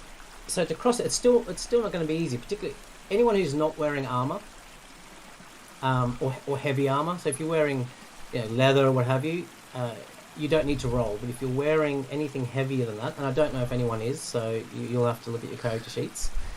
I still want a body control, but because the rope's there, that will be at easy. So those who are lightly armoured don't need to roll. Those who are heavily armoured will need to. Do you want me to go through your character sheets quickly and see what you're wearing? I'm wearing cloth armor, so I'm okay. But I was helping Garon gather some wood to try and, maybe repair the bridge quickly. A quick patch. There's an alternative route, then we'll take that. Say again? If there's an alternative route, then we should take that again. Oh, so you're going to go with the rope? Yeah, it'd be quicker then. If the rope works, I mean, I'm wearing leather armor, so I'm quite light anyway. So. Yeah, Yeah. the only downside is we'll be without our rope because we're going to tie it off to one end and then to the other end. Nobody will be over on this side too. But that's Bear fine. in mind that you accrued 1 time point to do that lasso. You know, so you can, if you want to secure it further for people who are in plate or anything. Yeah, heavy armor. yeah, Anyone yeah, in heavy definitely. armor. I don't think so. Leather armor. Like I said, I didn't look previously. So winter clothing. That's fine. What's Brudar in? Gambison? Right. Yeah, I think the only person is Brudar who's going to have to roll. But at +1, so I need a body control check. But at easy. The rest of you can move your tokens across, by the way. Oh, nice. Wow. Good job, Bruda. Yeah. So you managed to so you sort of keep yourself, outside of the. You managed to resist the flow of the river, and you managed to pull yourself up on the other side, and get to the other side. So you only accrued 1 time point there, which is it's impressive. Right. From this point, you can see that the tracks continue again. They head east. Okay. Yeah. Now, something else you can see about, let me get my, even through the trees, about 90 yards, 90 meters to the east, you can see what appears to be a smoke ascending from some kind of campfire. So I think 90 meters, that's quite a ways away, but we should start. That's over, yeah, that's over. If you look at, I'll get my marker out. Bear with me.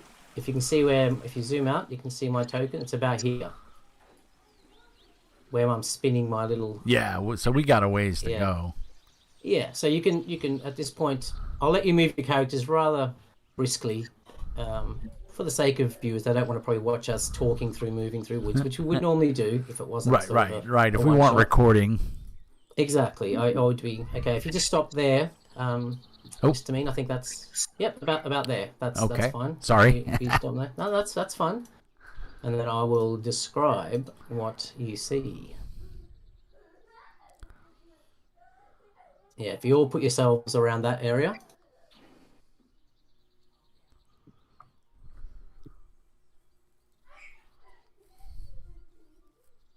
Okay.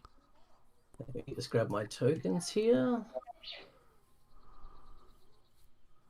Okay, ahead of you, through the sorry. Go ahead. Sorry, did anyone else? I thought I heard somebody. Well, I would say that hopefully Garon has reloaded his crossbow between now and between the boar fight and now, so it's ready. Well, we're doing it now. Yeah, he could be doing it on the walk. Yeah. All right. So as you get to this part, you can see in the distance about 30. Yeah, about 30 meters away from where your current position is. You can see the beginnings of what appears to be an orc camp. In the middle of it, you can see smoke ascending from a campfire, and slightly further in the distance, you can see in the center of this camp is a large tree, and at the base of the tree, you can see the body of a young boy bound to it. From this distance, you can't tell whether he's alive or not. He certainly appears to be unconscious. However, unless you get closer to him on inspection,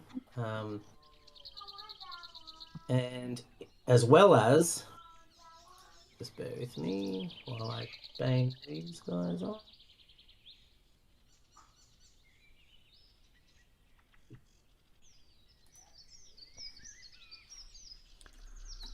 You see 3 orcs, 3 black belts wandering around. So you've got about 20 meters of openness before you would get to them. Let me reveal the fog, actually, just over that area. Just bear with me.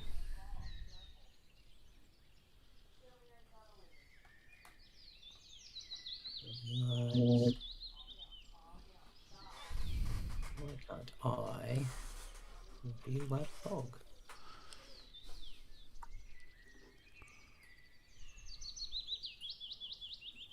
It's because I've got vision set up. Okay, we'll just have to ignore that. You'll just have to trust my descriptive talents until you move close enough. So you've got one orc, I'll measure them, in the north part of the camp, about 20 meters away. You've got one sort of in the south, about 20 meters away, and one close to Severin, near the tree, and he's about 30 meters away. So the one in the tree is kind of keeping watch, maybe? Possibly. And there's also a hut you can see from this distance, like some kind of crudely erected hut. I'm usually pretty good at stealth. I could definitely stealth behind what this looks like a box or with potatoes in it. Or, yeah. I think it's a sausage cart. Yeah, it looks like cured meats. I could probably stealth behind there. Maybe Garan can maybe take aim if he's within range on the guy in the tree. And then maybe when our cue to maybe attack would be when Garan fires. And then I can probably throw a dagger. I have three throwing daggers. I can throw a dagger from that cart to the black belt that's closest. Yeah, he's not. Sorry, Brodaz just said I'm not ranged at all. Right. That's where you and Helger would charge in, screaming and yelling. Maybe we could possibly, with the screaming and the yelling and the combined attack, we could maybe scare them. Which intimidation does have an effect on the game. Not to meta game, but because some of us are new to the game, I want to throw out options that make sense. We are an adventuring party, so we would probably know those things. Indeed. So, Draven, are you wanting to go and free Severin and then just escape with him, or do we need to... Oh, no, these orcs need to die. Yeah. I think Garan and I probably feel very strongly about that. Bearing in mind, too, that the villagers knew about Kurg Yellowtooth. He's been a plague of this area for quite some time. So if we can take them out, we would be the heroes. There would be many free tankards of ale provided to us if we were able to bring back proof of rescuing him and taking out these black belts. Just so you also notice that there appears to be cover and tree cover heading down around the south of the camp. You can see that, and just because it may not be clear on a VTT with your viewing distance, but if you were on the ground, I'm trying to perceive it through your character's eyes, that you would note that there is sort of better cover over trees this way and to cover the south. and some overgrown to the southeast. South. Yeah. Can I stealthily? I'm gonna move. Can I stealthily move to here, staying within the tree line? Absolutely. Yep. Okay. Give me a stealth check, and because of the trees, that's also easy. All right. Let me see here. Perception. I'm seeing if you got stealth here on the. You do. All right, and you're saying it's easy. Yep. Because of the tree cover. Gotcha. Oh. That's enough. Okay, you move to there, and now that you can see that from this point you can see you can make like a line of sight now with the orc to the south. Yeah. You've still got cover further if you wanted to continue south there. Would I be risking the center of the camp? Would I be risking it, or would it be safe to say that I could get to right about here? Yeah, I'd allow that with your roll. Okay. I'm not a GM who tends to require stealth rolls every 2 meters. Right. So at this point, you can see they've built a number of sort of stake lines just for sort of protection that seem to encircle the campsite. From this position you're in now, okay, so whoever that is, I'll let you move to there without making a stealth roll. But if you move any further, I'll need you to make a stealth roll. So at this point, so I'll leave Mr. Mean there for a second. Just so sorry, Draven, and we'll go over here to Brudar. What are you thinking at this time?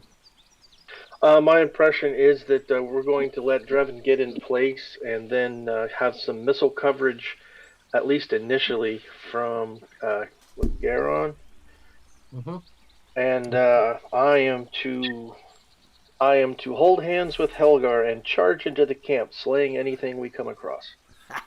Okay, perfect. I love it. Garon, we'll go to you now. Can you just tell me what your thoughts are with this scene and what's going on?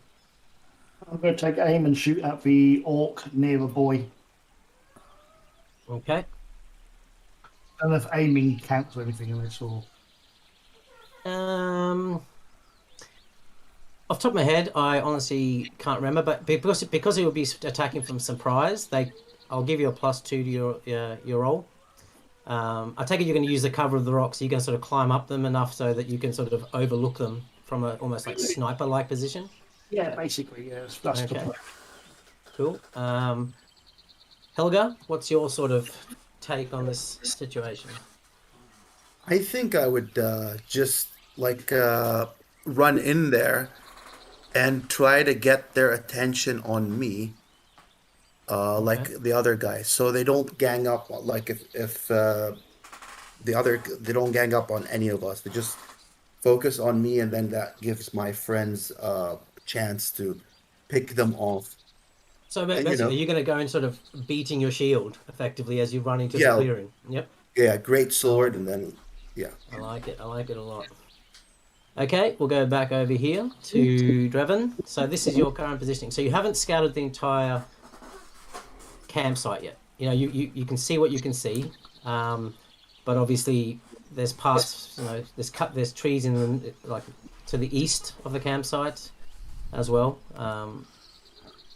But to get to them, you would need to move through an open area, as you can see down there. If you wanted to do a full recon of the campsite before you kicked off your plan, and you would need to roll another perception there, and it would be challenging to cross that gap, just because you won't have. And that's for me, for Draven?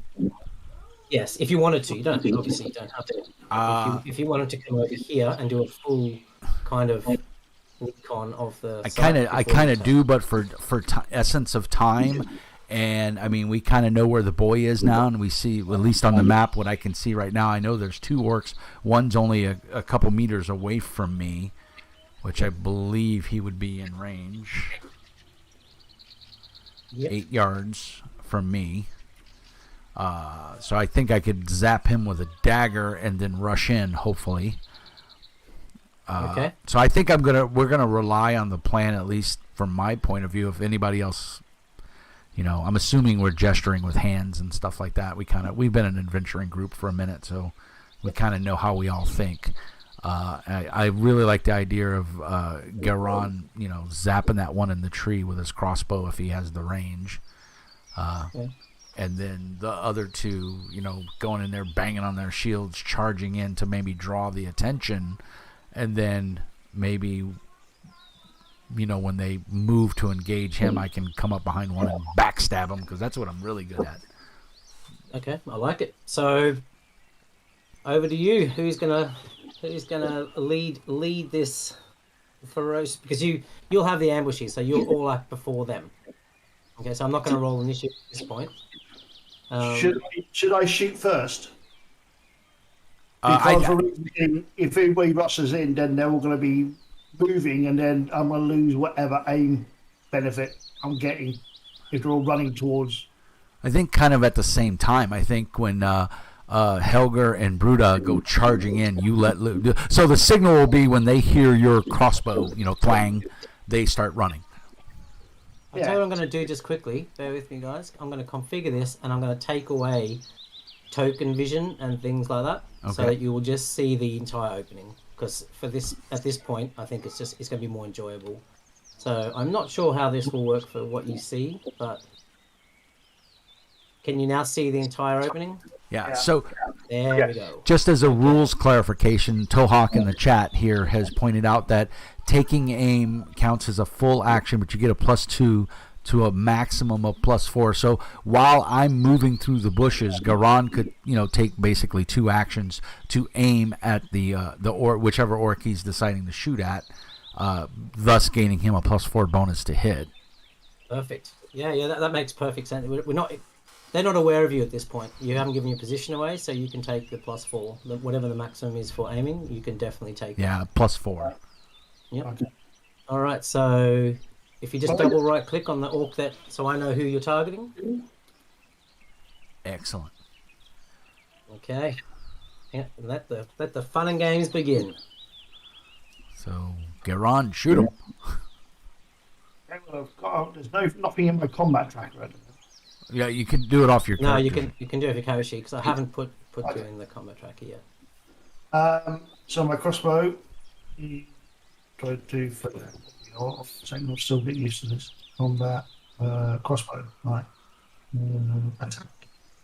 Did you say I get a +4? +4, correct. Did I just write that in, do I, as a 4 on the character sheet? Yes. Yeah. Yep. Okay. It should be when you bring up the roll. Let me It's modifier, so that's yes. +4. Yeah. Yeah. +4.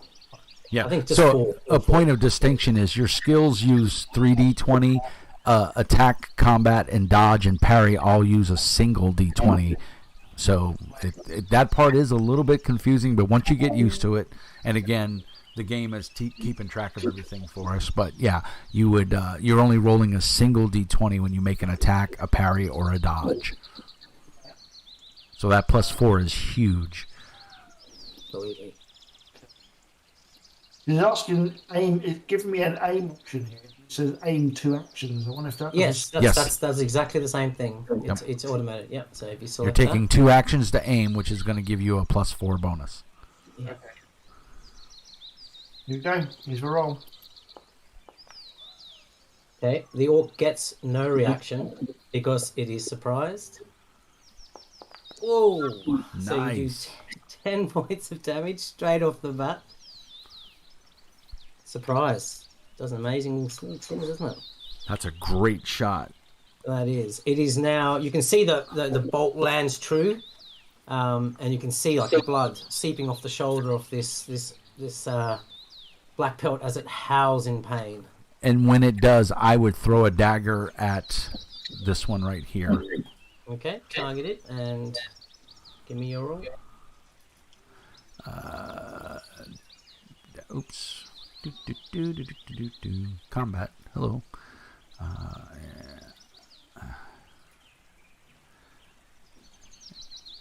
let's see. Weapon opponent modem.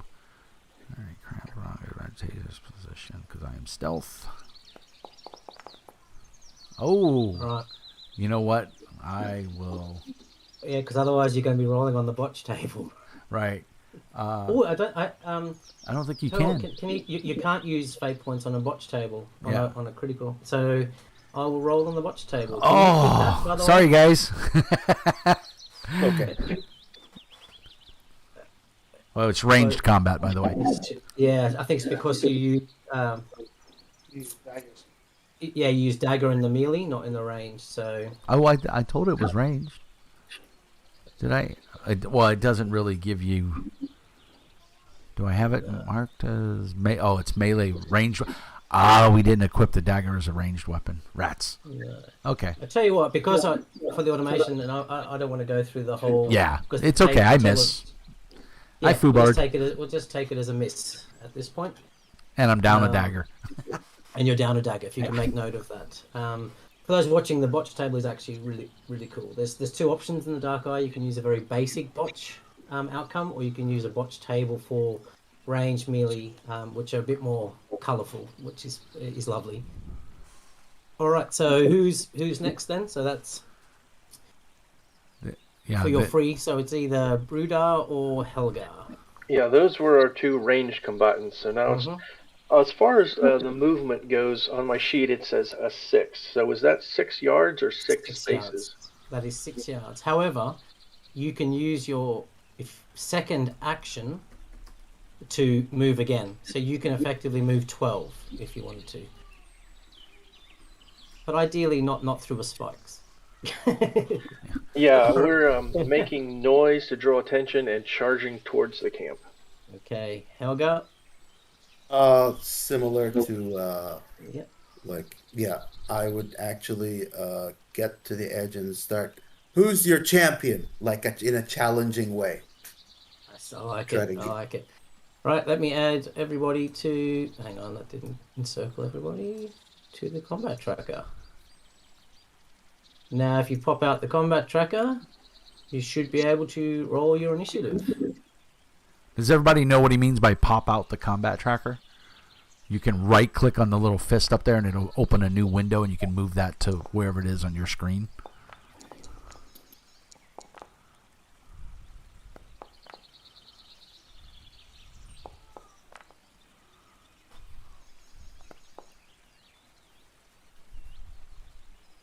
Wow, some good rolls. Indeed. So we will begin combat. So Geron, you fired your crossbow in the surprise round, so you can spend a round to reload it, your action to reload it if you'd like, or you can, well, you can do whatever you would like. I'm going to reload. Okay, perfect. So anything else, any movement you would like to do? Or are you happy to stay where you are? I'm going to spend the whole thing reloading, yeah. Gotcha. Helga with shield and longsword. All right. Here's the thing. The priority is the kid, and there's an orc in front of the kid. So I'm going to use my 2 actions to get to the kid, to get to that orc, and get in his face, so he doesn't think of going after the kid or using him as a hostage against the party. Right. So you're giving up your action, your melee attack to do another move action. Yeah, because my fear is that if he actually moves to the kid and tries to use him, or threaten us to drop our weapons, I don't want any of that. So that's what my character would be thinking. I will give up the action to attack just to get in his face, and I believe that's 12 squares, right? Yep. So Perfect.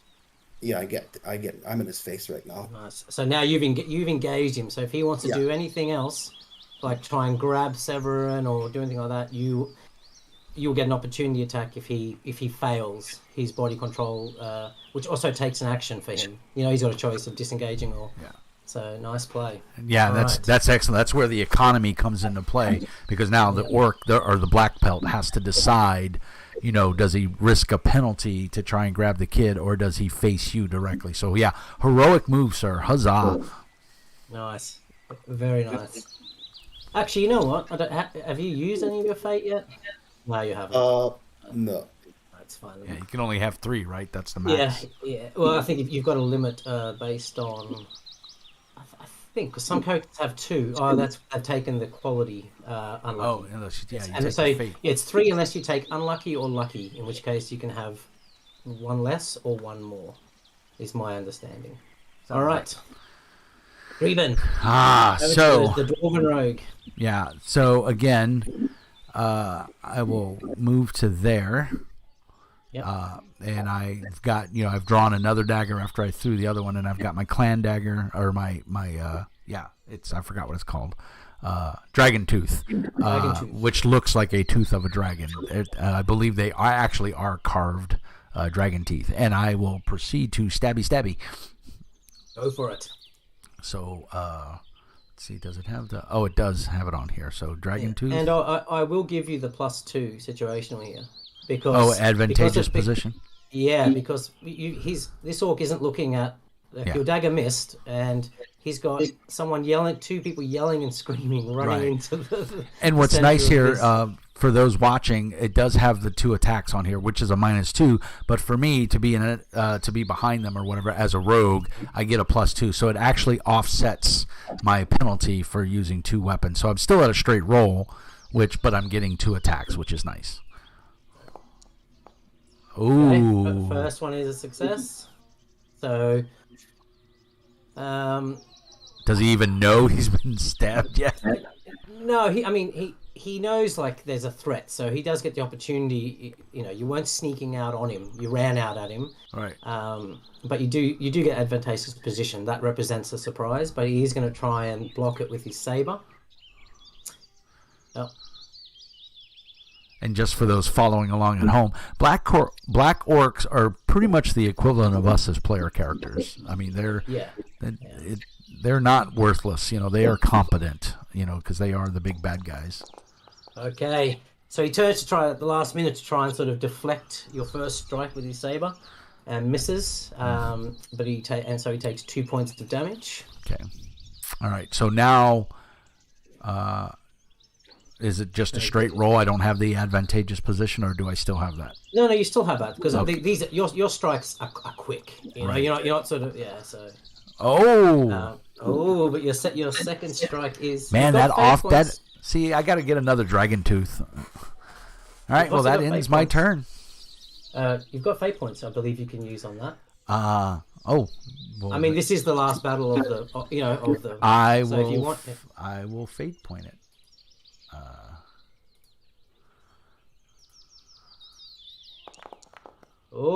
That's a fate lot points did better. The trick. Yeah, and so again with the saber, and it's going to be much harder for him. But I so roll. again, he's trying to flail with his saber to block you, and you just like striking his. Yeah, far and they're too just quickly. slashes right across his upper thighs.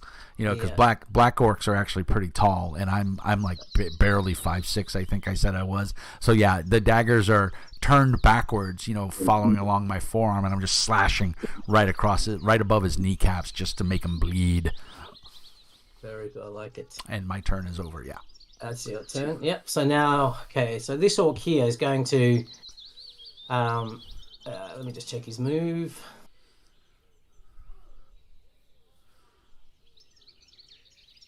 Yeah. Where did they put their move on this? There it is. Okay, 6 yards. So, let me just measure that. Okay, so he can't get to you in one round. So he's going to do the same thing. He's going to use both his actions just to engage you. So he storms down there. But yeah, that's all he can do. He had to use his second action. So now this orc here is obviously engaged here. So I'm going to target Helgar here. So the orc with its saber strikes down at Helgar. Obviously, you've run in like making a lot of noise, and you've much of this orc surprise, like you've just run at it, you know, like howling like a madman. But you've managed to occupy him, which is the most important thing. So it's striking. Oh, misses. Okay, and they don't have fate points, so over the next one. Okay, Bruda, what would you like to do? Well, my target has approached me, so I believe I would like to engage the orc with my mace. Okay. You'd like Double click to target. introduce him to your mace? Introduce him. His face to your mace. Yeah. Just don't forget to target him. Double click. Double right click. Oh, fate Oh, point. I Fate would point. like to use a fate point on that, please. Okay. Did you target the orc in front of you? I don't think you did. I think you targeted the one next to Helga, I believe. Yeah. Double. There you go. There we go. So anyway, yeah. So If you right click on the 19 in the chat, yep. it'll give you the option to re-roll it, Yeah. which will cost you a fate point.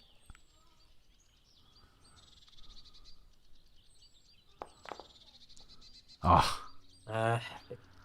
The winds of fate do not favour you, so Did not. unfortunately, it is a miss.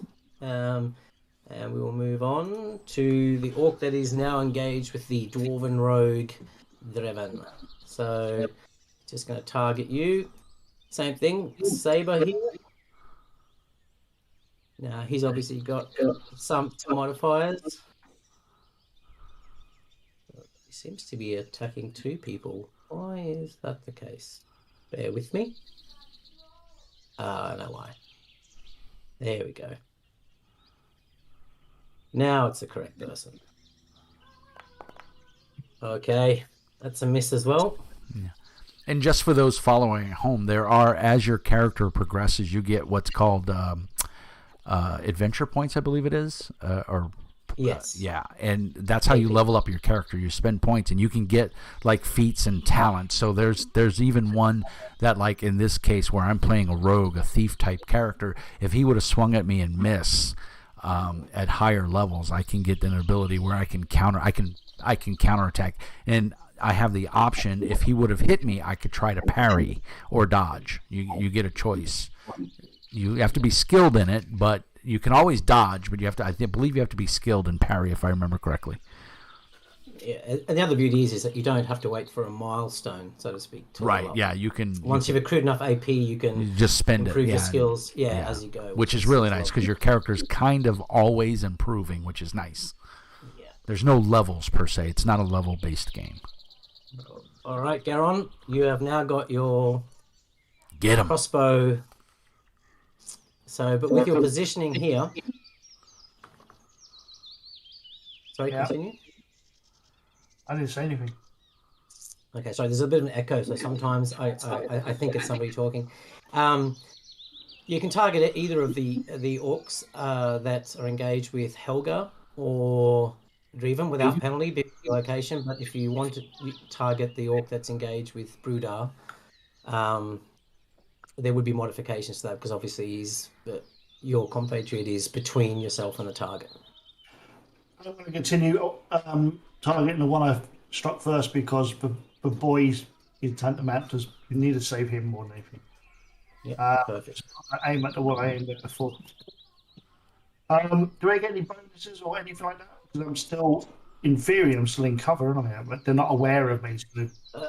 You are, but as a general rule, like that, they're aware that they're under threat. So they're.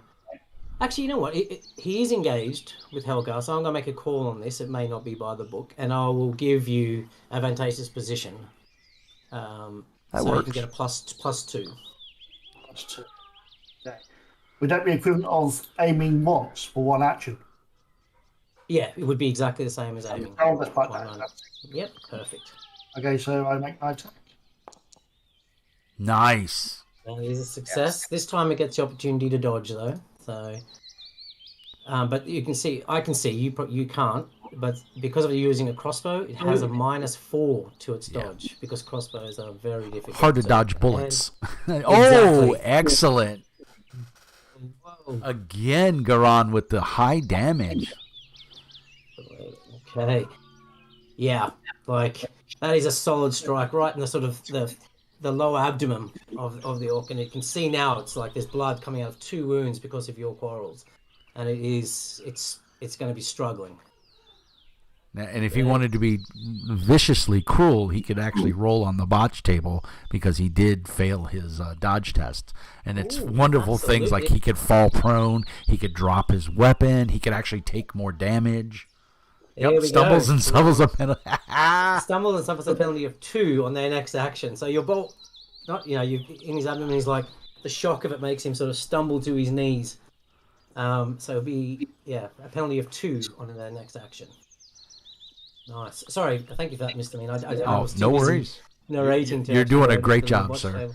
No, I appreciate it.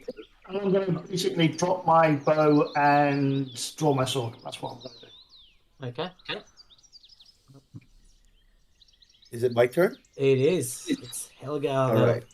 pseudo Viking. All right. So I will target this guy, Yep. Perfect. and I will say to him as I'm attacking him, the child and his mother couldn't defend themselves, but we can. Nice. Ooh. Don't forget your fate points. It's up to you. But I will use a fate point. mhm. How do the winds of fate blow? Let's hope. I think I did roll it. Yeah, you right-click on the 13 on the die, the red die, and you tell it to re-roll or use fate. FTP as fate point. All right. And then So it should do it. It may be. choose the dice. Okay. Yeah, I said there's only okay. one die to choose. Yeah.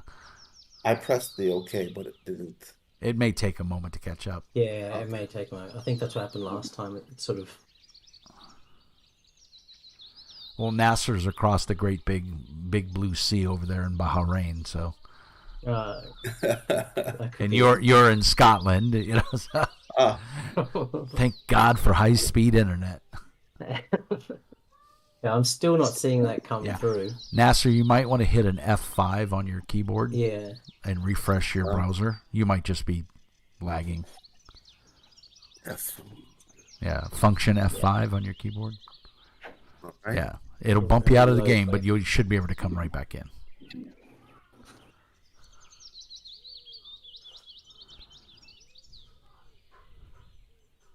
We'll just await his return. Yeah. Right. Loading. All right. It's funny because when I ran this at a convention a couple of years ago, and my players just charged right in, and they got a TPK. The orcs just killed them all. It was brutal. I think orcs are quite, particularly if you come from maybe some other systems. Yeah, they're pretty brutal in this game. Yeah. And God forbid you run into a dragon. Do you want me to try and do that from my end? I don't know if it'll work. Let's have a look. Yeah, it'll be much better. Choose the dice to be rolled again. Okay. There we go. Rolls again. What was the total? It didn't. Oh, 12. No, it's still a failure. Is it not? Did it re-roll that? I'm not even seeing that in my chat log. Right. Do you know what? Just if you're going to use your fate, just target it and re-roll an attack. You've used a fate point, right? There's no difference. Yeah. So just attack again. It's fine. All right. Then that's what I'll do.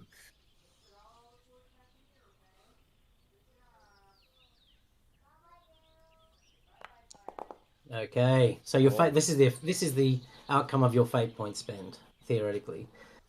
Okay. It's reaction. It's going to try and use its saber to parry you. It's already attempted this once. Oof, but it still manages to, even though it's wounded, even with the -2, it still manages to safely parry your blow with its saber. The battle is going back and forth. Yes, indeed. Okay, Dreven, over to you. Alrighty, I still got him targeted. So again, if I could find my mouse, there we go. And we will roll. So first attack failed. I don't believe I have any more fate points left. Let me see. I don't think so. Oh, it's allowing me. Do I?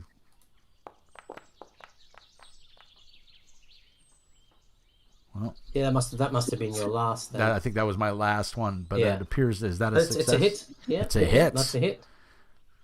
Okay, it's going to again use its saber. Attempt to parry you unsuccessfully. Yeah. That's 4 points of damage. And again, another quick, 1,000 cuts kills. Yeah. And then and with your second one. Yeah. Oh, I failed. Okay, you missed with the second strike. That second dagger is just not meant to hit. Yeah, you just start carrying 2 dragon tooth daggers. I wish I could. Clearly. Can only have one. So now this orc is going to target Brodar with its massive saber. And it misses. I don't think I've rolled a hit yet, have I, with my orc? I don't think so. I don't think anybody's taken any damage yet. No, that is rather unfortunate. Fortunate for you guys, but not for me. Okay, so over to this bleeding, this heavily wounded orc. At this point, I think, friends, again, if we were playing a more long-term game, I would probably engage with whether they would stay around or this. But I think for the sake of this, we'll just play it out. So it's going to target Helgar going with its saber. And Helga, It's in you have pain. a shield, I believe. Yes, No, I'm it'll come using up as his parry option. I great think. sword. Okay, so it is hit successfully. So you should be able to hit the reaction button. Is it possible to use a what do you call it? A fate point to increase my defense by 4? It is, but you have to declare that before the Oh, roll okay, is okay. made. Oh, okay. Yep, you can do it. Let me just find it All right. quickly. So reaction. That would be a dodge, right? Is it? Or sorry, or with a You great can sword? dodge or you can parry. If you've got a shield, it should be coming up as an option as well. The thing is, a great sword Oh is a no, sorry, a two-hander. shield adds. Oh yeah, of course you're not equipped your shield, so it won't Yeah. be. So you parry with your great sword, or you can try and dodge. Yeah, up it's to just you. better. Which I'll one is have- the better, chance? Yeah. I'll just go with the great sword. I guess. Nice. Excellent. Okay, so this saber comes down true, and you just sort of battered away with this great sword at the last moment. Child's play. That's Try right. better. All right, Buddha, over to you. Well, I'm still engaged with the same orc, so I'm going to keep at this one. Yep.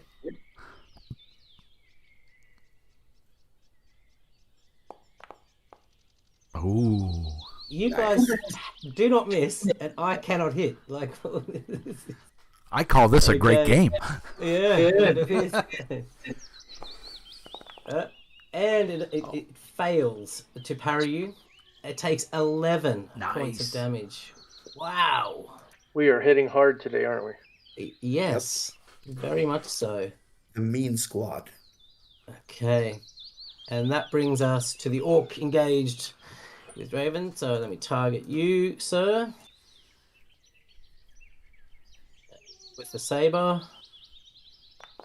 Oh, it's actually struck true. That's all right. And I think for me, I don't remember which one is better for me. Let me see here real quick. Yeah, just have a quick look at the character sheet. Combat. Right. Actually, parrying with my offhand dagger is actually better. So that's what I'll do. Or wait a minute. Was dodge better? Dodge is based off of. Well, I'll just parry with my. Oh, nope. Sorry. I'm doing 3 different things at once here. And I don't have any. Yeah, nothing. Oh, it was Wins almost the a first- 3 rats. Finally, the orcs deal some damage to our players. Okay, so you Ow. take 6 points of damage. And I think Even it if does you it can- automatically, right? Oh, no, it I does think not. I can do it. I can You apply assign it, yeah. damage. Yeah. This is going to hurt. There we go. Luckily, I'm a very Okay. tough orc. Or dwarf, I'm sorry. But before we move on to the next round, as you're in the throes of combat, you hear a bellowing coming through the bushes to the east. And pummeling through from behind these bushes, you see, why is that token? It's incorrect. Let me make sure it's actually showing the correct. What? Bear with me, I just need to rename it. Oh. That is. Okay, that should now correctly display. Kurg. Okay. Coming through the bushes, you see a gigantic orc. And this can be only, from the descriptions you've heard from the villagers, Kurg Yellowtooth. Helger, that's all you, buddy. Alright, so this is Kurg has come sort of, he's obviously heard the sounds of combat where he was previously. Must have been on some errand. He's come charging through the bushes, bellowing, as he can obviously has heard the sounds of his tribesmen being attacked. And now we will move on to Garon. Okay, can I move up to this orc here? Up to the one near The one nearest to me, basically. Yeah. What's your move? Let me have a quick look. Your move is 8, so you can move up to 16 if you don't attack, or you can move 8 if you want to attack. Yeah, I'm going to move up. Is that 8? How many is that? Oh, that's 1, 2, 3, 4, 5, 7. So 7. Yeah, but it's actually 12 yards to where you've gone to. That's more than 8, isn't it? Yeah, so you can't get to him and attack in this round, so you can just engage him if you want to. Move up. Did you say move up to 16? Did you say? Yeah, you can move up to 16, but if you continue past him, you would have to take a disengage action. Only if I engaged him first, though. Yeah, but if you come into his area, his sphere, so a square around him, and then move out of it. So the safest bet for you to be would probably be either stay where you are or choose the square one back. Generally speaking. But I'd have to be. I mean, in order to engage him, where would I need to be? Be too far away. You can shoot from an angle, but yeah, like there's because of your movement, there's no way you can move and engage. So it's just a choice of how you spend that 16 and leave yourself positioned. I'm attacking with my sword, see, that's why I'm asking. Yeah, but you won't be able to this round, is what I mean, because you have to move more than 8 to get to him. Okay, well I'll get up to him then, I guess. Okay, yeah, that works. Helga, so you've got this wounded. Yeah, I need to get him out of action really fast. So yeah. That would probably be beneficial. Yeah, with Kurg on the field. Yeah, so I'm gonna target him and great sword this guy. Take him to Slash City. Oh, nice. All right, he's gonna try and parry, because that's the better of, believe it or not, of their rolls. He's heavily under the influence of pain, which means he's unsuccessful.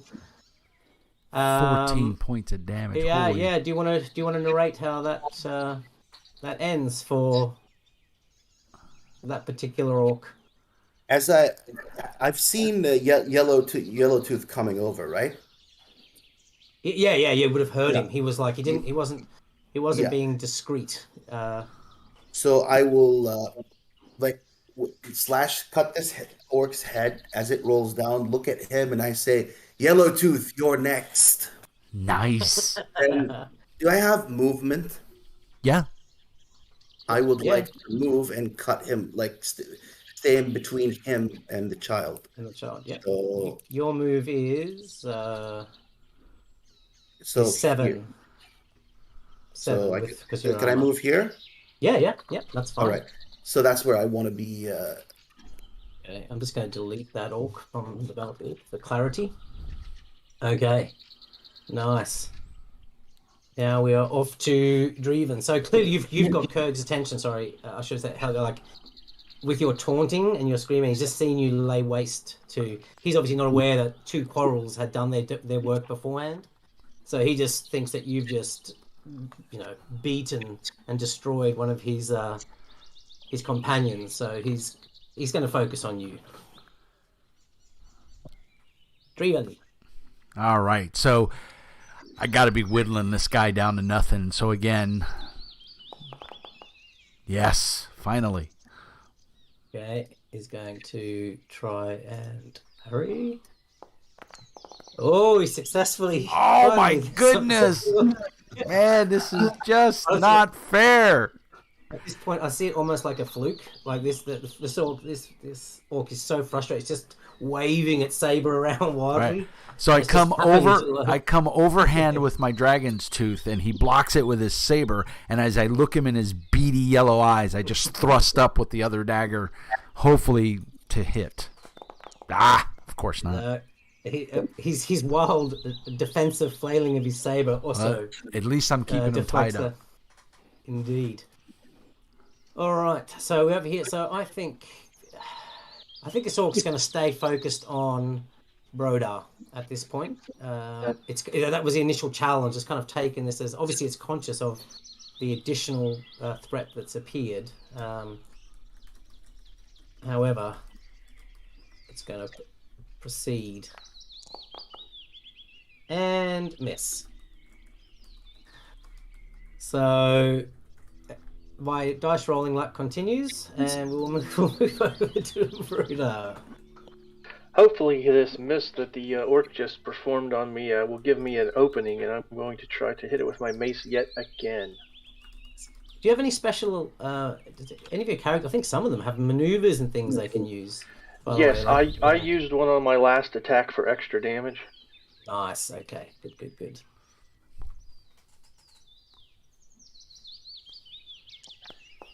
Oh, nice. Of course he's hit, viewers. Of course he's hit. Okay, Saver. Oh! See? The universe is out to get us, Bruda. It's something against the Take dwarves. away my good hit. So as you come down with your mace, the orc sort of defiantly braces itself on, with its thick legs and just pushes its saber upwards in a sort of horizontal position and just takes the blow on the blade. Okay, over to Kurg, who moves in and is going to engage Helga. I will use a fate point to increase my defense by 4. Okay. Okay, let's see. Advantage modifier. So theoretically, that's going to make this a modifier of -4 for him. Is the same. Oh no, it's going to increase your defense. What am I talking about? Please ignore me. So we're rolling. Okay, so he's hit. So you do your reaction, and then you'll have a +4 modifier because of your fate point use. Great sword, and I just add 4, right? Mm-hmm. Oh, he still gets through. Ouch. Okay, so Kurg's you can tell he's got a bit more beef behind this blade he's carrying, and it's bigger than the other ones, and he just brings it down and it slices into your shoulder. So 7 points of damage. Applied damage. Okay. More blood has been drawn. May it long continue. Let's have a quick look here. Bear with me. I'll make sure he's not got any combat techniques that I want to. No, I want to. And just a quid pro quo. I'm just pointing out that the GM can give out fate points whenever he or she so desires. Just tossing that out there. Just no. This is a one-off. So you guys are going to have to live and die by your rolls. By the fates. Yeah. Okay, so it's over to the orc that is the black belt that is engaging with Draven. Draven, yeah. And come on, mate. I Yes. spit in his face. So you choose your reaction. I'm going to try a dodge and see how good I am at it. Nope. Whoa. Oh, jeez. He's tagging me. Okay. That is 7 points of damage. So as you can see, when orcs roll okay, Draven is now at about just over half of his health. So when they do hit, it hurts. Yeah. All right, Garon, over to you. You have now moved forward and you have your sword drawn. So Well, I'm going to hit this orc, basically. Yep. Perfect. Him, and then I'm going to continue moving on. But yeah, so I'm going to basically hit him with my long sword. Okay. Did you say you want to hit him and then keep moving on? Basically. Okay. I mean, if you fell him, that's fine. But if you don't fell him, then He'll get an you would attack need- of opportunity. Yes, on you. he'll use an attack of opportunity. Yeah, Oh, right, okay. because you won't have an action left to use the disengage action, so he will get an attack of opportunity. Oh, okay, right.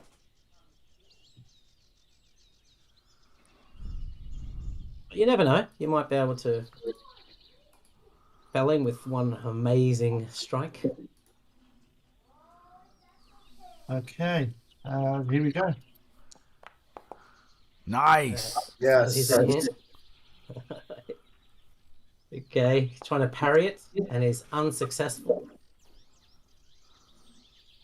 Okay, so you can tell now that this orc is it's heavily wounded. You can see that that it's taken its toll from the mace strikes of Brodar, and now with the additional sort of sword, blade strikes from Geron, it's struggling. Elgar facing Kurg. Yeah. Get him, The Ogre. Yellowtooth. Yeah, I'm gonna take him to Slash City. So here we go. Oof. And I will use a fate point, last fate point to re-roll that. So can I just roll it normally, like? Yeah, just deduct the fate point and just roll again, like just Yeah. to hopefully to avoid that. Yeah. So again, I hope this one hits. Nope. Same. I am not doing good there. Not doing Yikes. good, folks. The winds of fate. Yeah. They are fickle. All right, so moving on to Raven. All right. Hopefully we can put this guy down.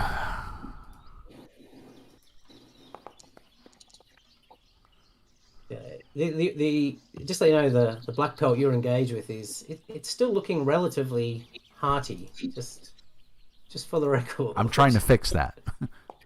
Well, there we go. That is gonna fix it. Excellent. And then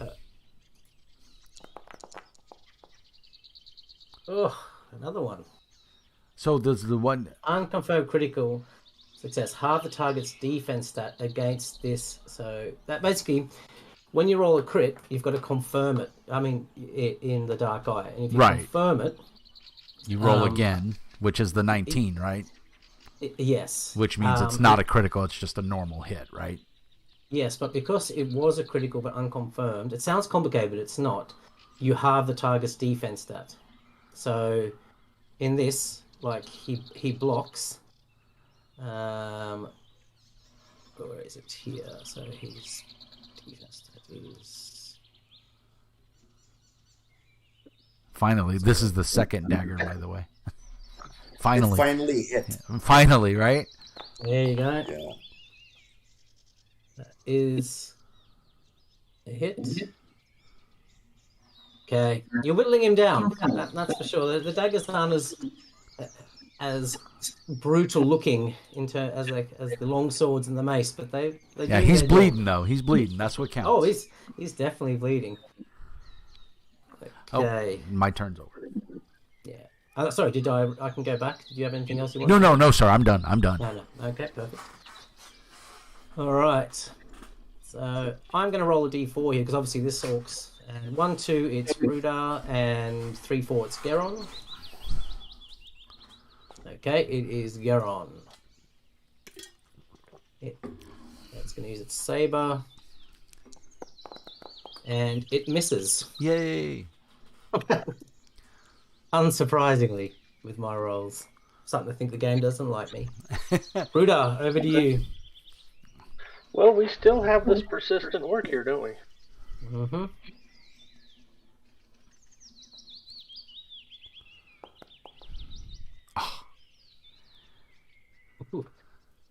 Nope. It sat on that 2 for a while, didn't it? Yeah. I have one fate point left. I would like to use it to reroll that. Absolutely. Excellent. How do you know which is higher in the parry or the weapon? You look at your character sheet, and then you'll have a parry value. If you look at, and then you'll also have a dodge value. So I rolled an 11 the second time, but no That's result enough. from that. That's it. Yeah, Yeah. it's. So basically, what's successful. happening on Discets is it's waiting for him to confirm if he's going to dodge or so- parry. Yep. Oh. Yeah, Oh, you still won though. Nice. yeah. Okay, yeah. This orc is definitely Hurting. it's hurting. Okay, over to our Kurg. He's going to fumble and stab himself. No, I'm he's hoping. not. I'm hoping. He's going to absolutely bludgeon. Feel it. Ha! Ha! Ha! No, The curse of meme has no, hit you. Yeah. no, he's not. No, he's not. You know It what, wasn't I remember it wasn't a fumble though, unfortunately. Do you get fate points as a DM? No. I actually can't recall. I don't think you do, but No. I can't recall. No. Damn. There are certain spells and stuff like your evil casters can do that kind of give you the equivalent of a fate point, but no, the fate point is purely the jurisdiction of the players. Lies. I know. Now I would give you a fate point for that, but too bad you're the GM. You don't get one. And oh, excellent! Finally. Yeah, that's true. It's hit you the last couple of times. Yeah, the tides are turning. Okay, we're into round 5 of this battle to save Severin. This has Come just on. been back and forth, man. It's brutal. Oh, it's me again, is it? Yep, back to you. I'll attack the orc again. Okay. Because You're gonna drop him, Garon. I know you are. Yeah. Ooh, That's a hit. Good start. The good thing about, I mean, for those who are watching it, like obviously, like most combat systems that have, attack and defense rolls, it does slow things down a little. But the reality is with the pain mechanic and things like that, it does kind of snowball. So it effectively speeds up as the rounds go on because combatants become weaker and weaker. So 11 points of damage. oh, he is literally. You can see like now he's between the mace strikes and the sword strikes. He's barely keeping his feet. You think you could probably spit on him at this point and he would fall to the ground. Okay. Helga facing Kurg Yellowtooth, the leader of this foul orc band of brigands that have been harassing the area. I think it's time to take. Let's see if he actually buys himself a ticket to Slash City.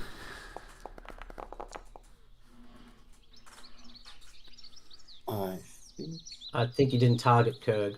Oh, okay, sorry. Yeah. Okay. So I'm sorry, you just need to re-roll for me at this point Alright. because otherwise it starts to. It'll slow us down a lot. I'll have to manually do. There we go. That's fine. That's a hit. Okay, Saber. Okay, he's still good. Yeah, okay, he manages to batter. Jeez, this guy's your rolling strike hot. this guy's defense is very high. He needs a group ganging up on him. Yeah. Over to you, Devin, your little one-on-one. All right, again with the Dagger. dragon tooth. No joy. Oh, jeez. No, you're offhand. I'm done. I'm bleeding all over this Whoop, guy. Sorry, I went too far. Okay, and it's dying. At this point, this orc is just throwing swings around wildly. It's got blood, coming down one eye. Its face is like so. So I'm just gonna again roll a d4. 1, 2. It's Brodar. Okay, it is Go. Garon. Bearing in mind that its blows are weakening at this point, and it fails. So, over to you, Bruder. Take him out, dude. Yes, we still have a target. He is difficult to hit. He won't be now, I don't think. He's accumulated a lot of pain points and a bunch of other things that. Yes. As long as you can land the blow, I'm pretty sure. He at this point he's. It's like those movies. He's like barely bringing his saber up to block your strike. Okay, you can narrate how this ends for this orc. Well, with all the blood loss he suffered and the small cuts and bruises everywhere, he's starting to slow down in his defensive maneuvers, and I'm able to get a mace swipe right into the cranium and sends him down finally. Nice. He's absolutely dead. All right, I would like to use my movement to head over to help out. Yep.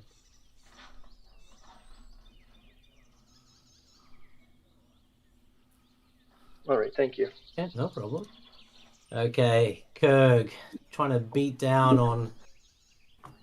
Okay, let's Come on, see. fumble and break your weapon. Come on. Yeah. No, is it? Rats. All right. Roll a reaction for me. So your parry's probably better than your dodge, though, right? I would say. Do you want me to have a look for you just to tell you? Yeah, that would be better. Okay, combat. Okay, your parry, you need to roll with the greatsword is 3 or less. So that's not great. Your dodge. Where is dodge actually shown here? Dodge. Bear with me. It's a combat skill, isn't it? Yeah, but I'm trying to. My dodge it says here it has on the I think what attribute says it's I think it's a value of 8. So that would be better. Of course, there it is. Yeah, 8. So for you, dodging is a way forward. So yeah. All right. So dodge it is. Yes. There you go. So he brings the saber down, and you manage to Good definitely job. step aside. Yeah, dodge is definitely your Not today, bad breath. Bad Oh, insults. Oh. He gets a plus 12 to his next attack. He's enraged. All right, this one is now going for Draven. Come on. Hopefully the blood loss is making him faint. It is. He does have some blood loss, which is impacting his strikes, but not enough to not hit you. All right. So let's see here. I gotta look. Combat. Yeah, I'm gonna do a dodge. My dodge is better,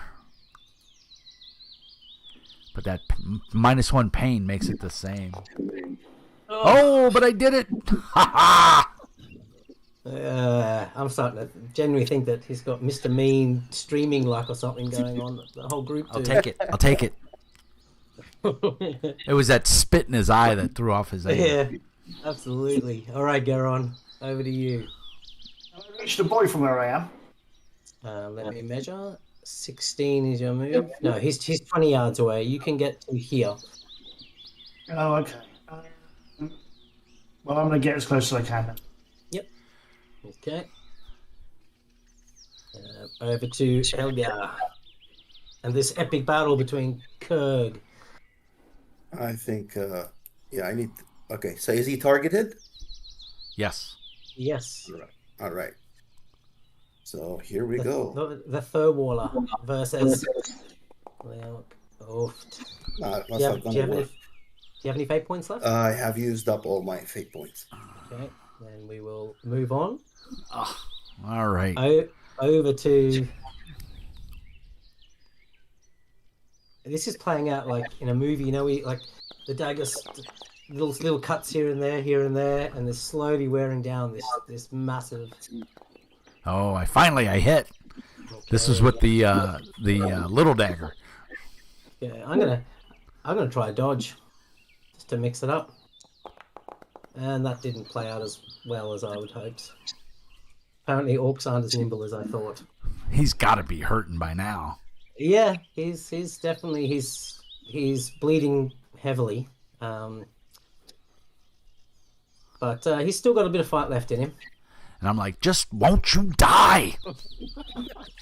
All right, Bruder, are you heading to help the Raven? Or yes, I want to eliminate the number of enemies on the field, and I hope this helps.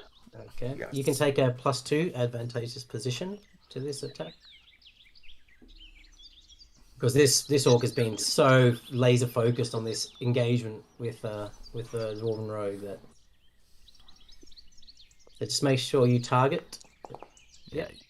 Oh, he targeted him. Don't know if he targeted the right. Yeah. Yeah, I don't see a purple dot on him. I don't either, but my 4 arrows are around that icon. Okay, yeah, that's fine. He's targeted then. Yeah.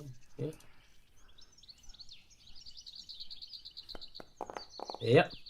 Ugh. Oh, nice. 8 points of damage. for the viewers who probably can't see, as a GM, all I have to do is right click on the damage in Foundry and just hit apply damage. It's fantastic. Yeah. Okay, yes. Now you can see that that blow has. It's the same. You can see its movements are starting to get sluggish as well. Over to Kurg, buddy. Here comes the pain. Yeah. I gotta be honest. I understand why for a quick start they didn't, but I feel like it would have benefited if Kurg had some special maneuvers. I think for the big baddie. Yeah, but I mean I understand why they don't, because Right. it's obviously it's to keep it simple. All right, he's hit though. Give me a reaction. Yes. And you managed to dodge. Excellent, Helger. Good job. All right. Now, I think I'm not going to roll for this because this engagement it's become almost like a grudge match now between. Oh yeah, I'm down with it.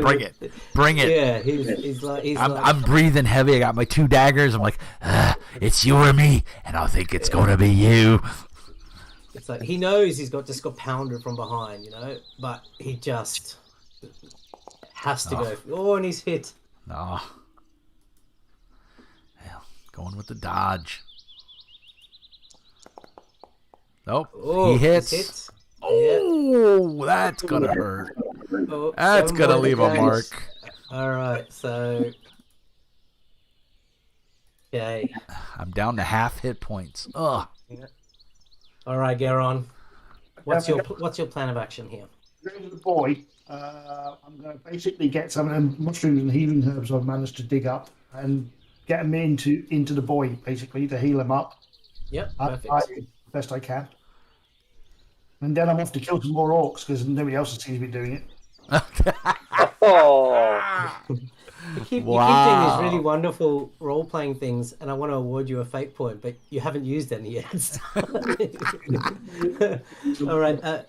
Did you want to unbind him as well? I'll give you that option as well. And then basically heal him. Yeah. Okay, so you unbind him and feeding some healing herbs, right? So let me bring him up to... Can you roll a 1d6 for me, please? How do I do that?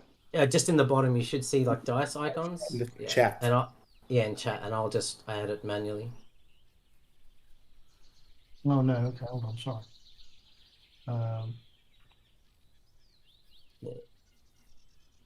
Should just that's it. Oh, there you go. There you go. Okay, nice.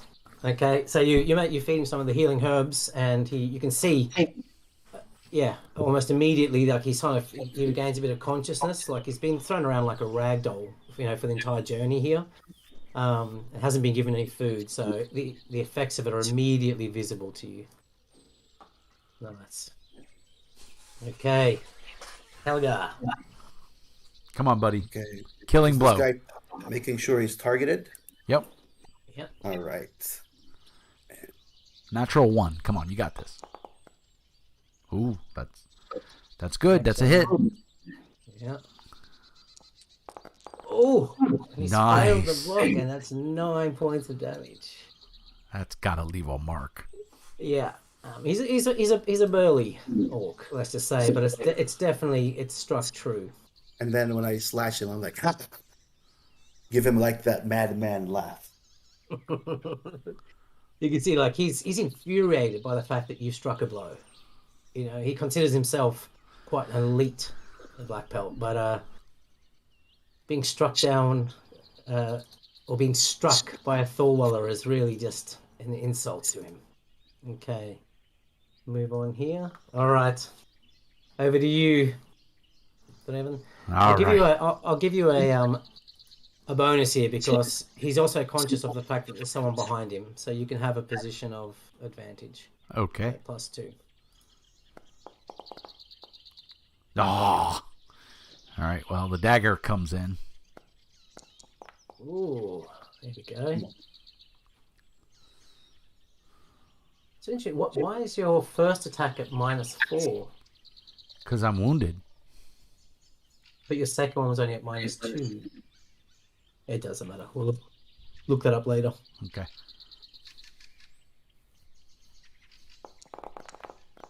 Okay, an additional 2 points of damage. Just nickel and diming him. Yeah. Well, at this point, they're all adding up. Let me assure you. Well, I know my fellow dwarf, Bruda, is going to bring a mace down on this guy's head. Doing the best I can. You're doing great, sir. You certainly are. You've been doing some massive damage.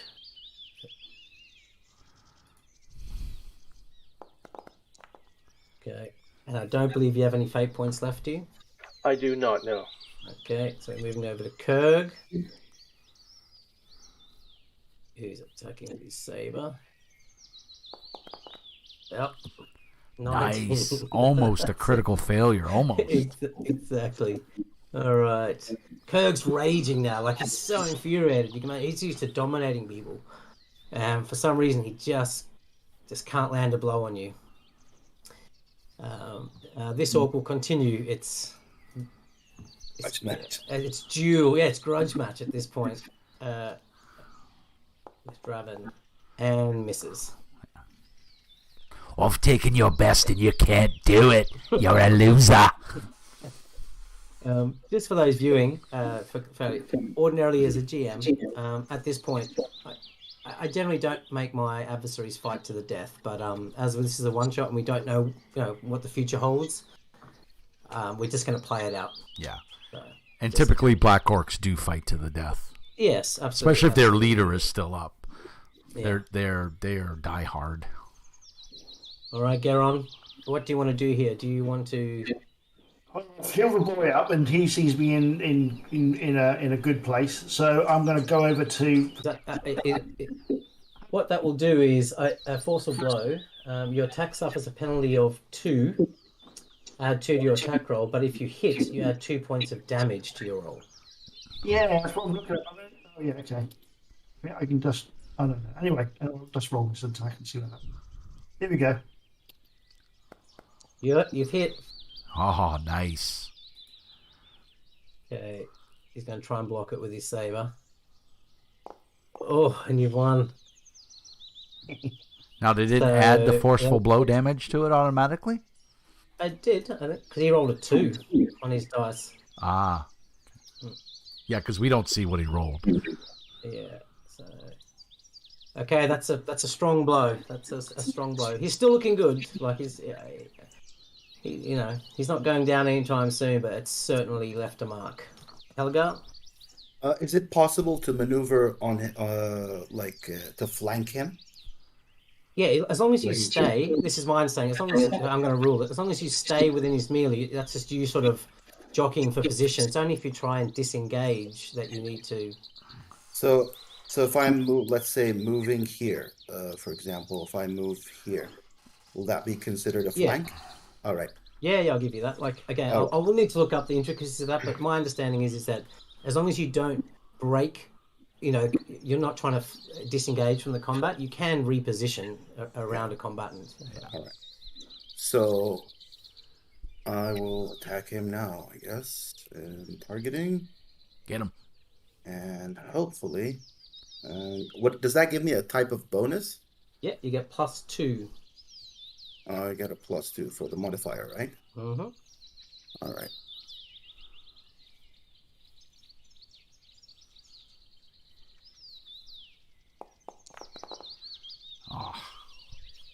Oh, that's a miss. Do you have any fate points left? No, I've used all of them. But it's good. Now both of us can. Yeah, you can both benefit from. Yeah. Again, I'll need to look that up because obviously there is a combination of the fact that every time he tries to defend, it gets cumulatively harder for him. So in terms of rules, I'm not sure whether I'm doubling down on a bonus, if that makes sense. Yeah. Like by giving you a +2 and then his dodges get harder, I'm not sure, but we'll just roll with it for now and I'll look that up later. All right, gentlemen. Okay. Is this gonna be? Let's try it. All right. So, do I still have the advantageous position because I have a partner? Yeah. And I'm -2 for the 2 attacks. So exactly. So, and I'm at a -2 for pain. Yeah. I failed. Oh, that rolled. You bitched. All right, let's roll the botch table. Uh-oh. Make a check using body control with a penalty of 2, or fall to the ground and receive the state prone. So give me a body control check. Okay, -2. Yep. Oh, so I need to add a onto my agility, or what? No, if you the skill body control, I do. and then if you click on it to roll it, and then you should see you can just change the difficulty to very difficult, or whatever it is, which will be a -2 modifier. Oh, very difficult is -3 because it's taken into effect that I'm wounded. Okay, so just add -2. Well, I can do a modifier of -2 to my agility, right? Oh, yeah, it does it for me. There you go. That did it. Yeah. Let's hope. Let's see if I got it right. Draven versus the Orc failed.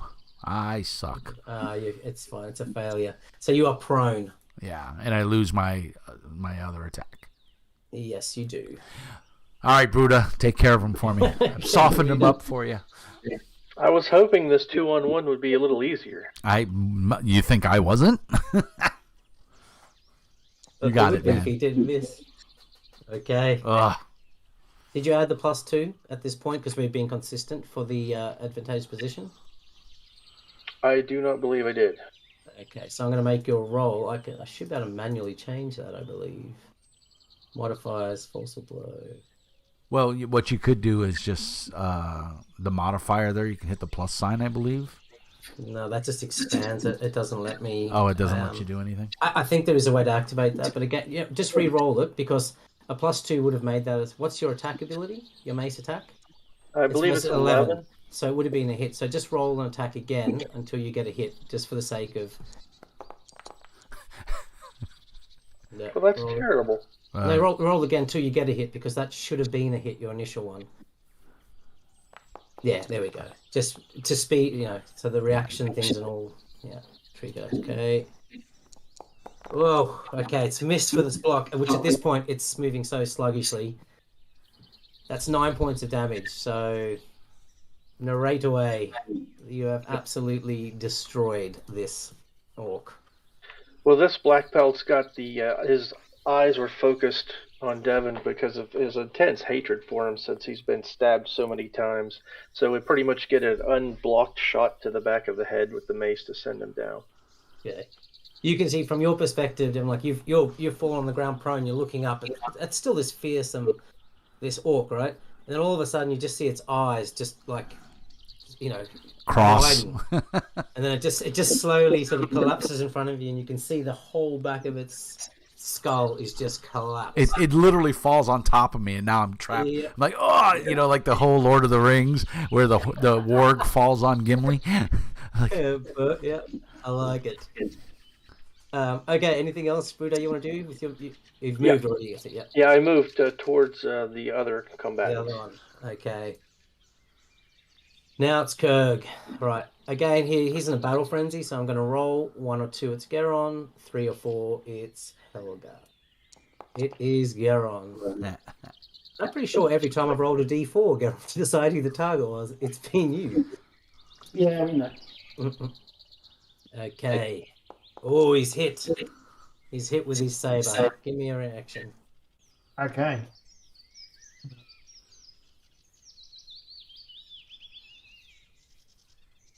Don't know what's better actually. Let me have a look. Where's my character sheet gone?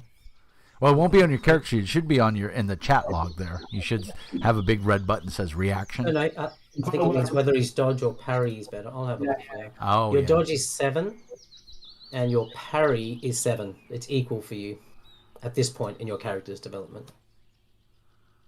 So it's basically equal. In that case, I'm going to be longsword, I guess. Yeah. I don't think I've got any special abilities that allow me to improve upon that. Or anything. I've got feint, and I've got defensive posture, and I've got combat reflexes. Are any of those useful? Combat reflexes increase your initiative. What was the other one you said? Defensive posture and feint. Defensive posture. Let me just look that up briefly.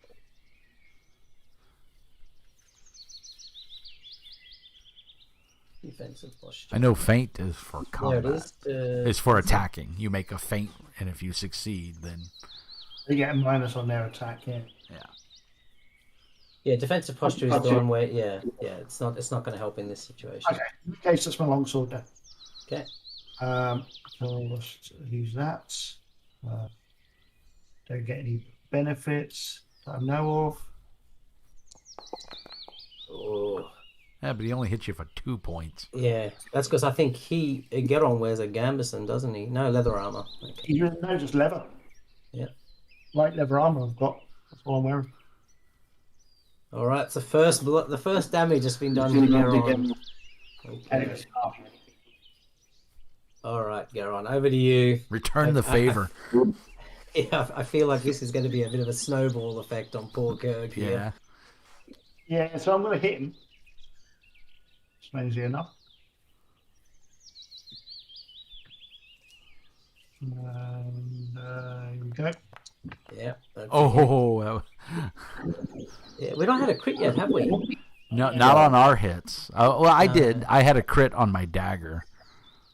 That's right. But I didn't confirm it. Okay. He's managed to deflect it with his saber. Can I use my fate points to do anything towards that? No, you can't impact other rolls. It can only be used on your own. Okay, so I can't do like a secondary counter attack or anything with a fate point or anything like that.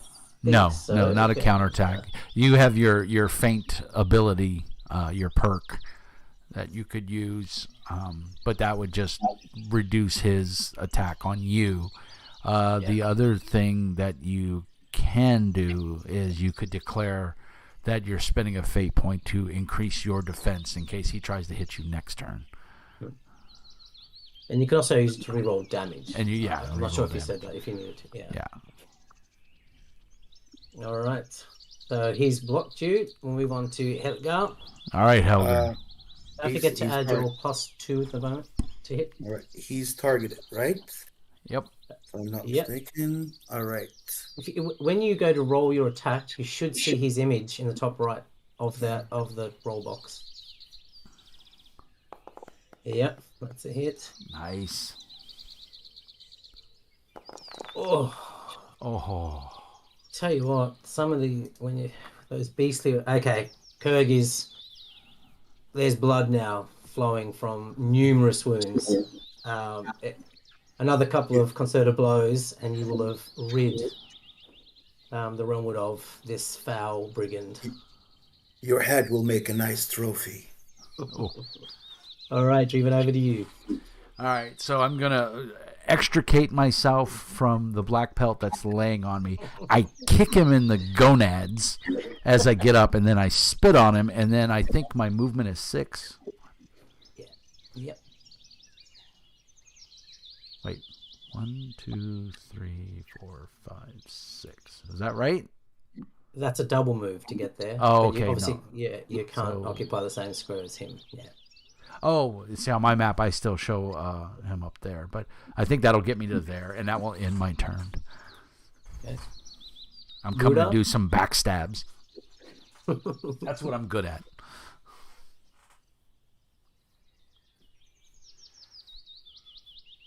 I'm going to do a double move to get over to closer. Okay. Perfect. And then we move over to Kurg.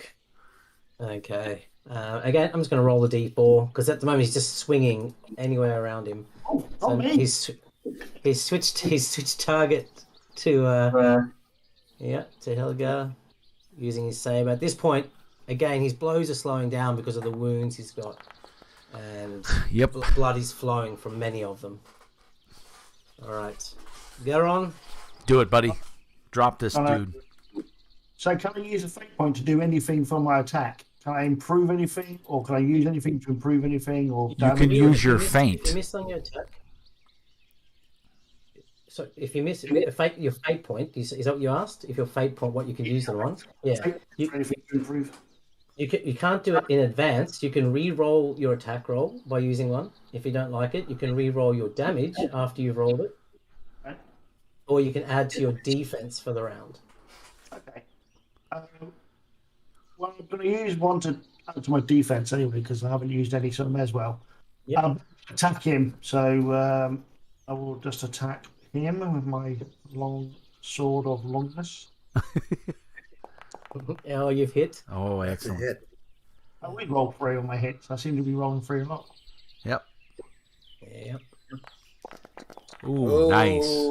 that's good. I take it you don't want to use a fate point to re-roll that damage. It's like Ooh. 5. I think I'm happy with 10. And Kurg is botched, so let me apply the damage to him first.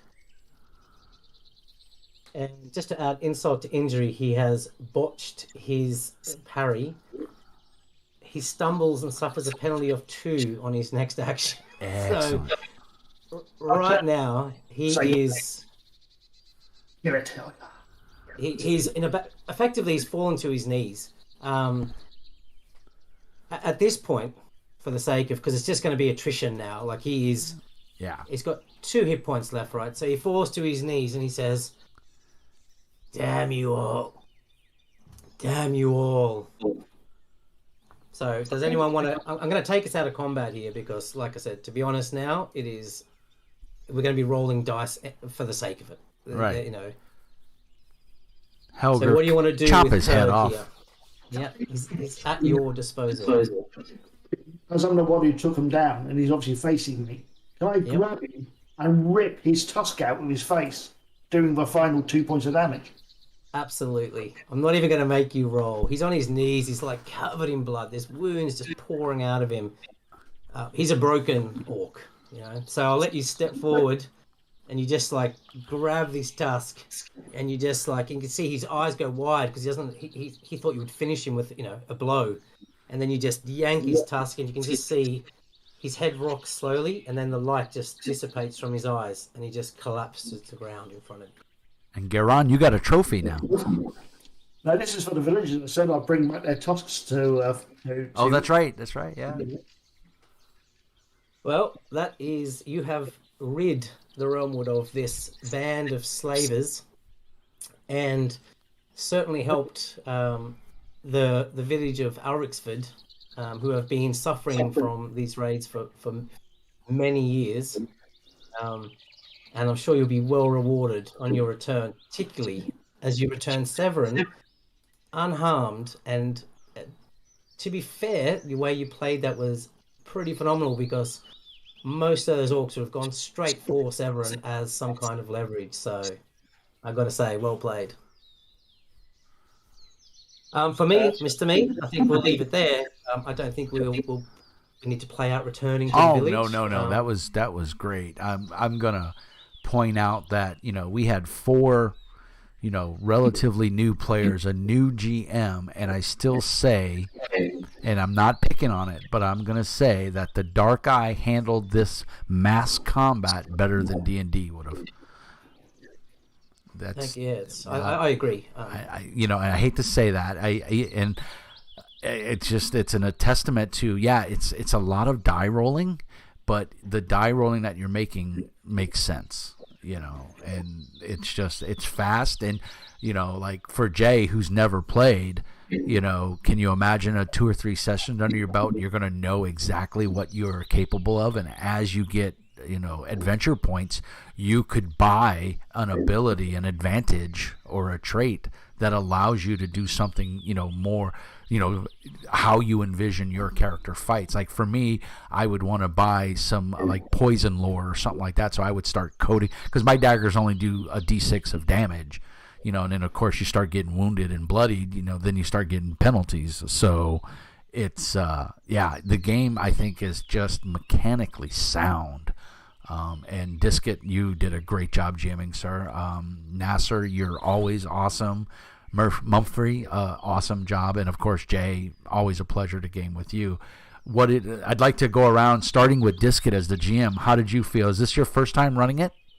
Yeah, 100%. I've never run this game before. And how did you feel? Did you like it? Did you enjoy it? Is it cumbersome? Would you run it again? Absolutely, I want to run it again. I loved it.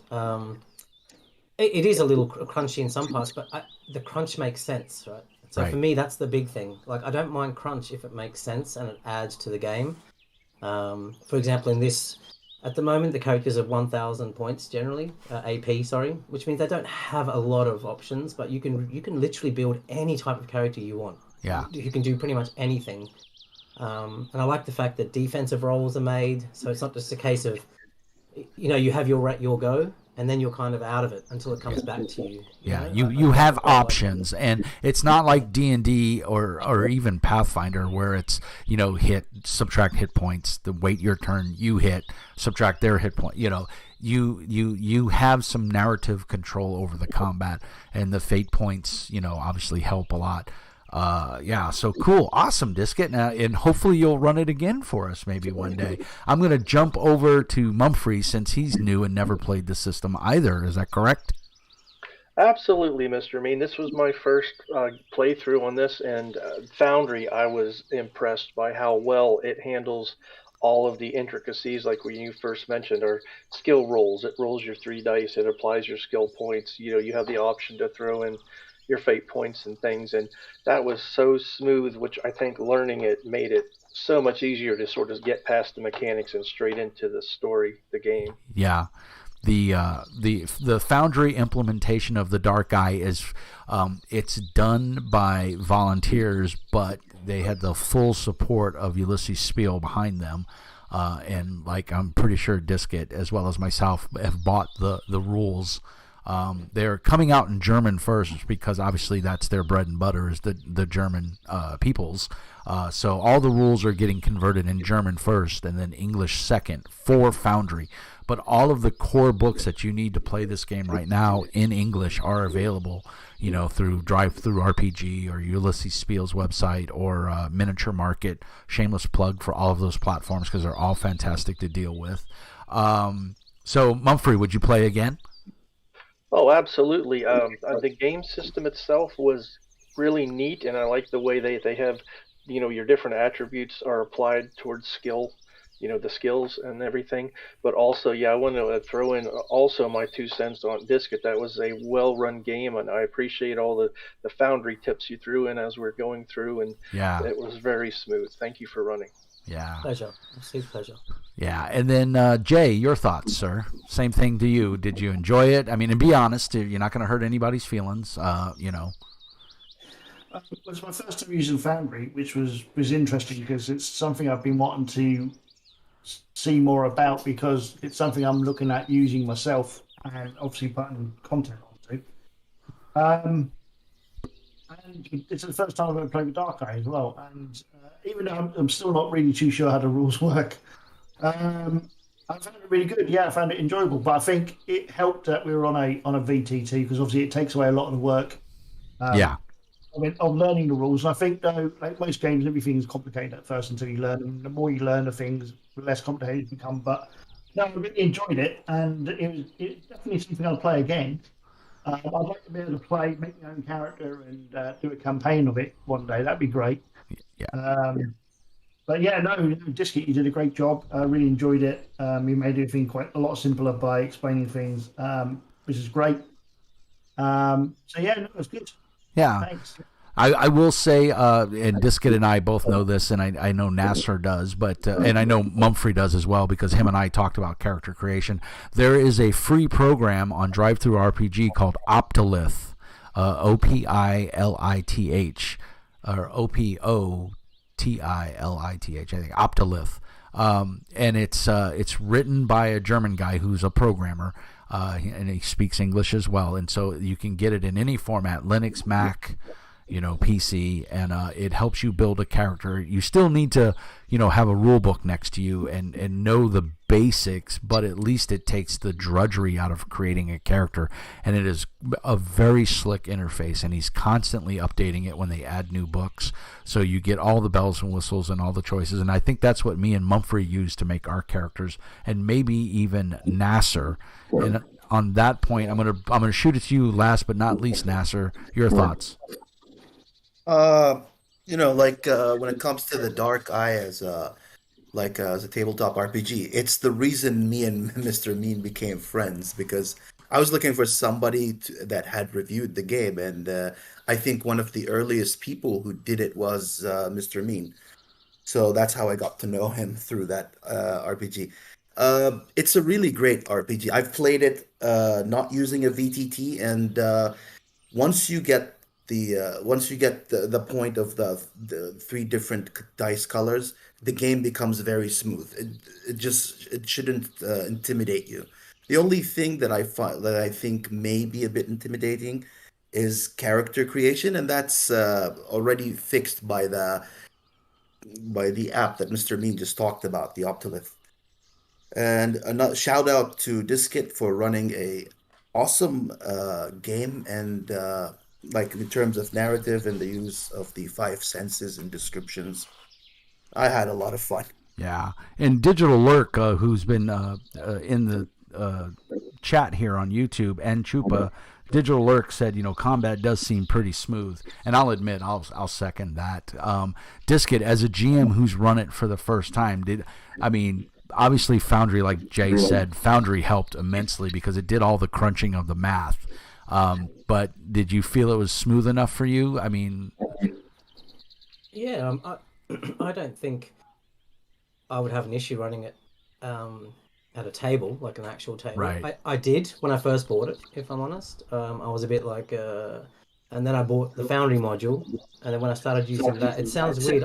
I learnt in reverse. The Foundry module has kind of taught me how the rules interact. Yeah. So now I actually feel I could run it at a table, which ironically beforehand I didn't think I would want to. I ran it at a games day like back in 2019 or 2018 when I had the original stuff, and I was nice enough.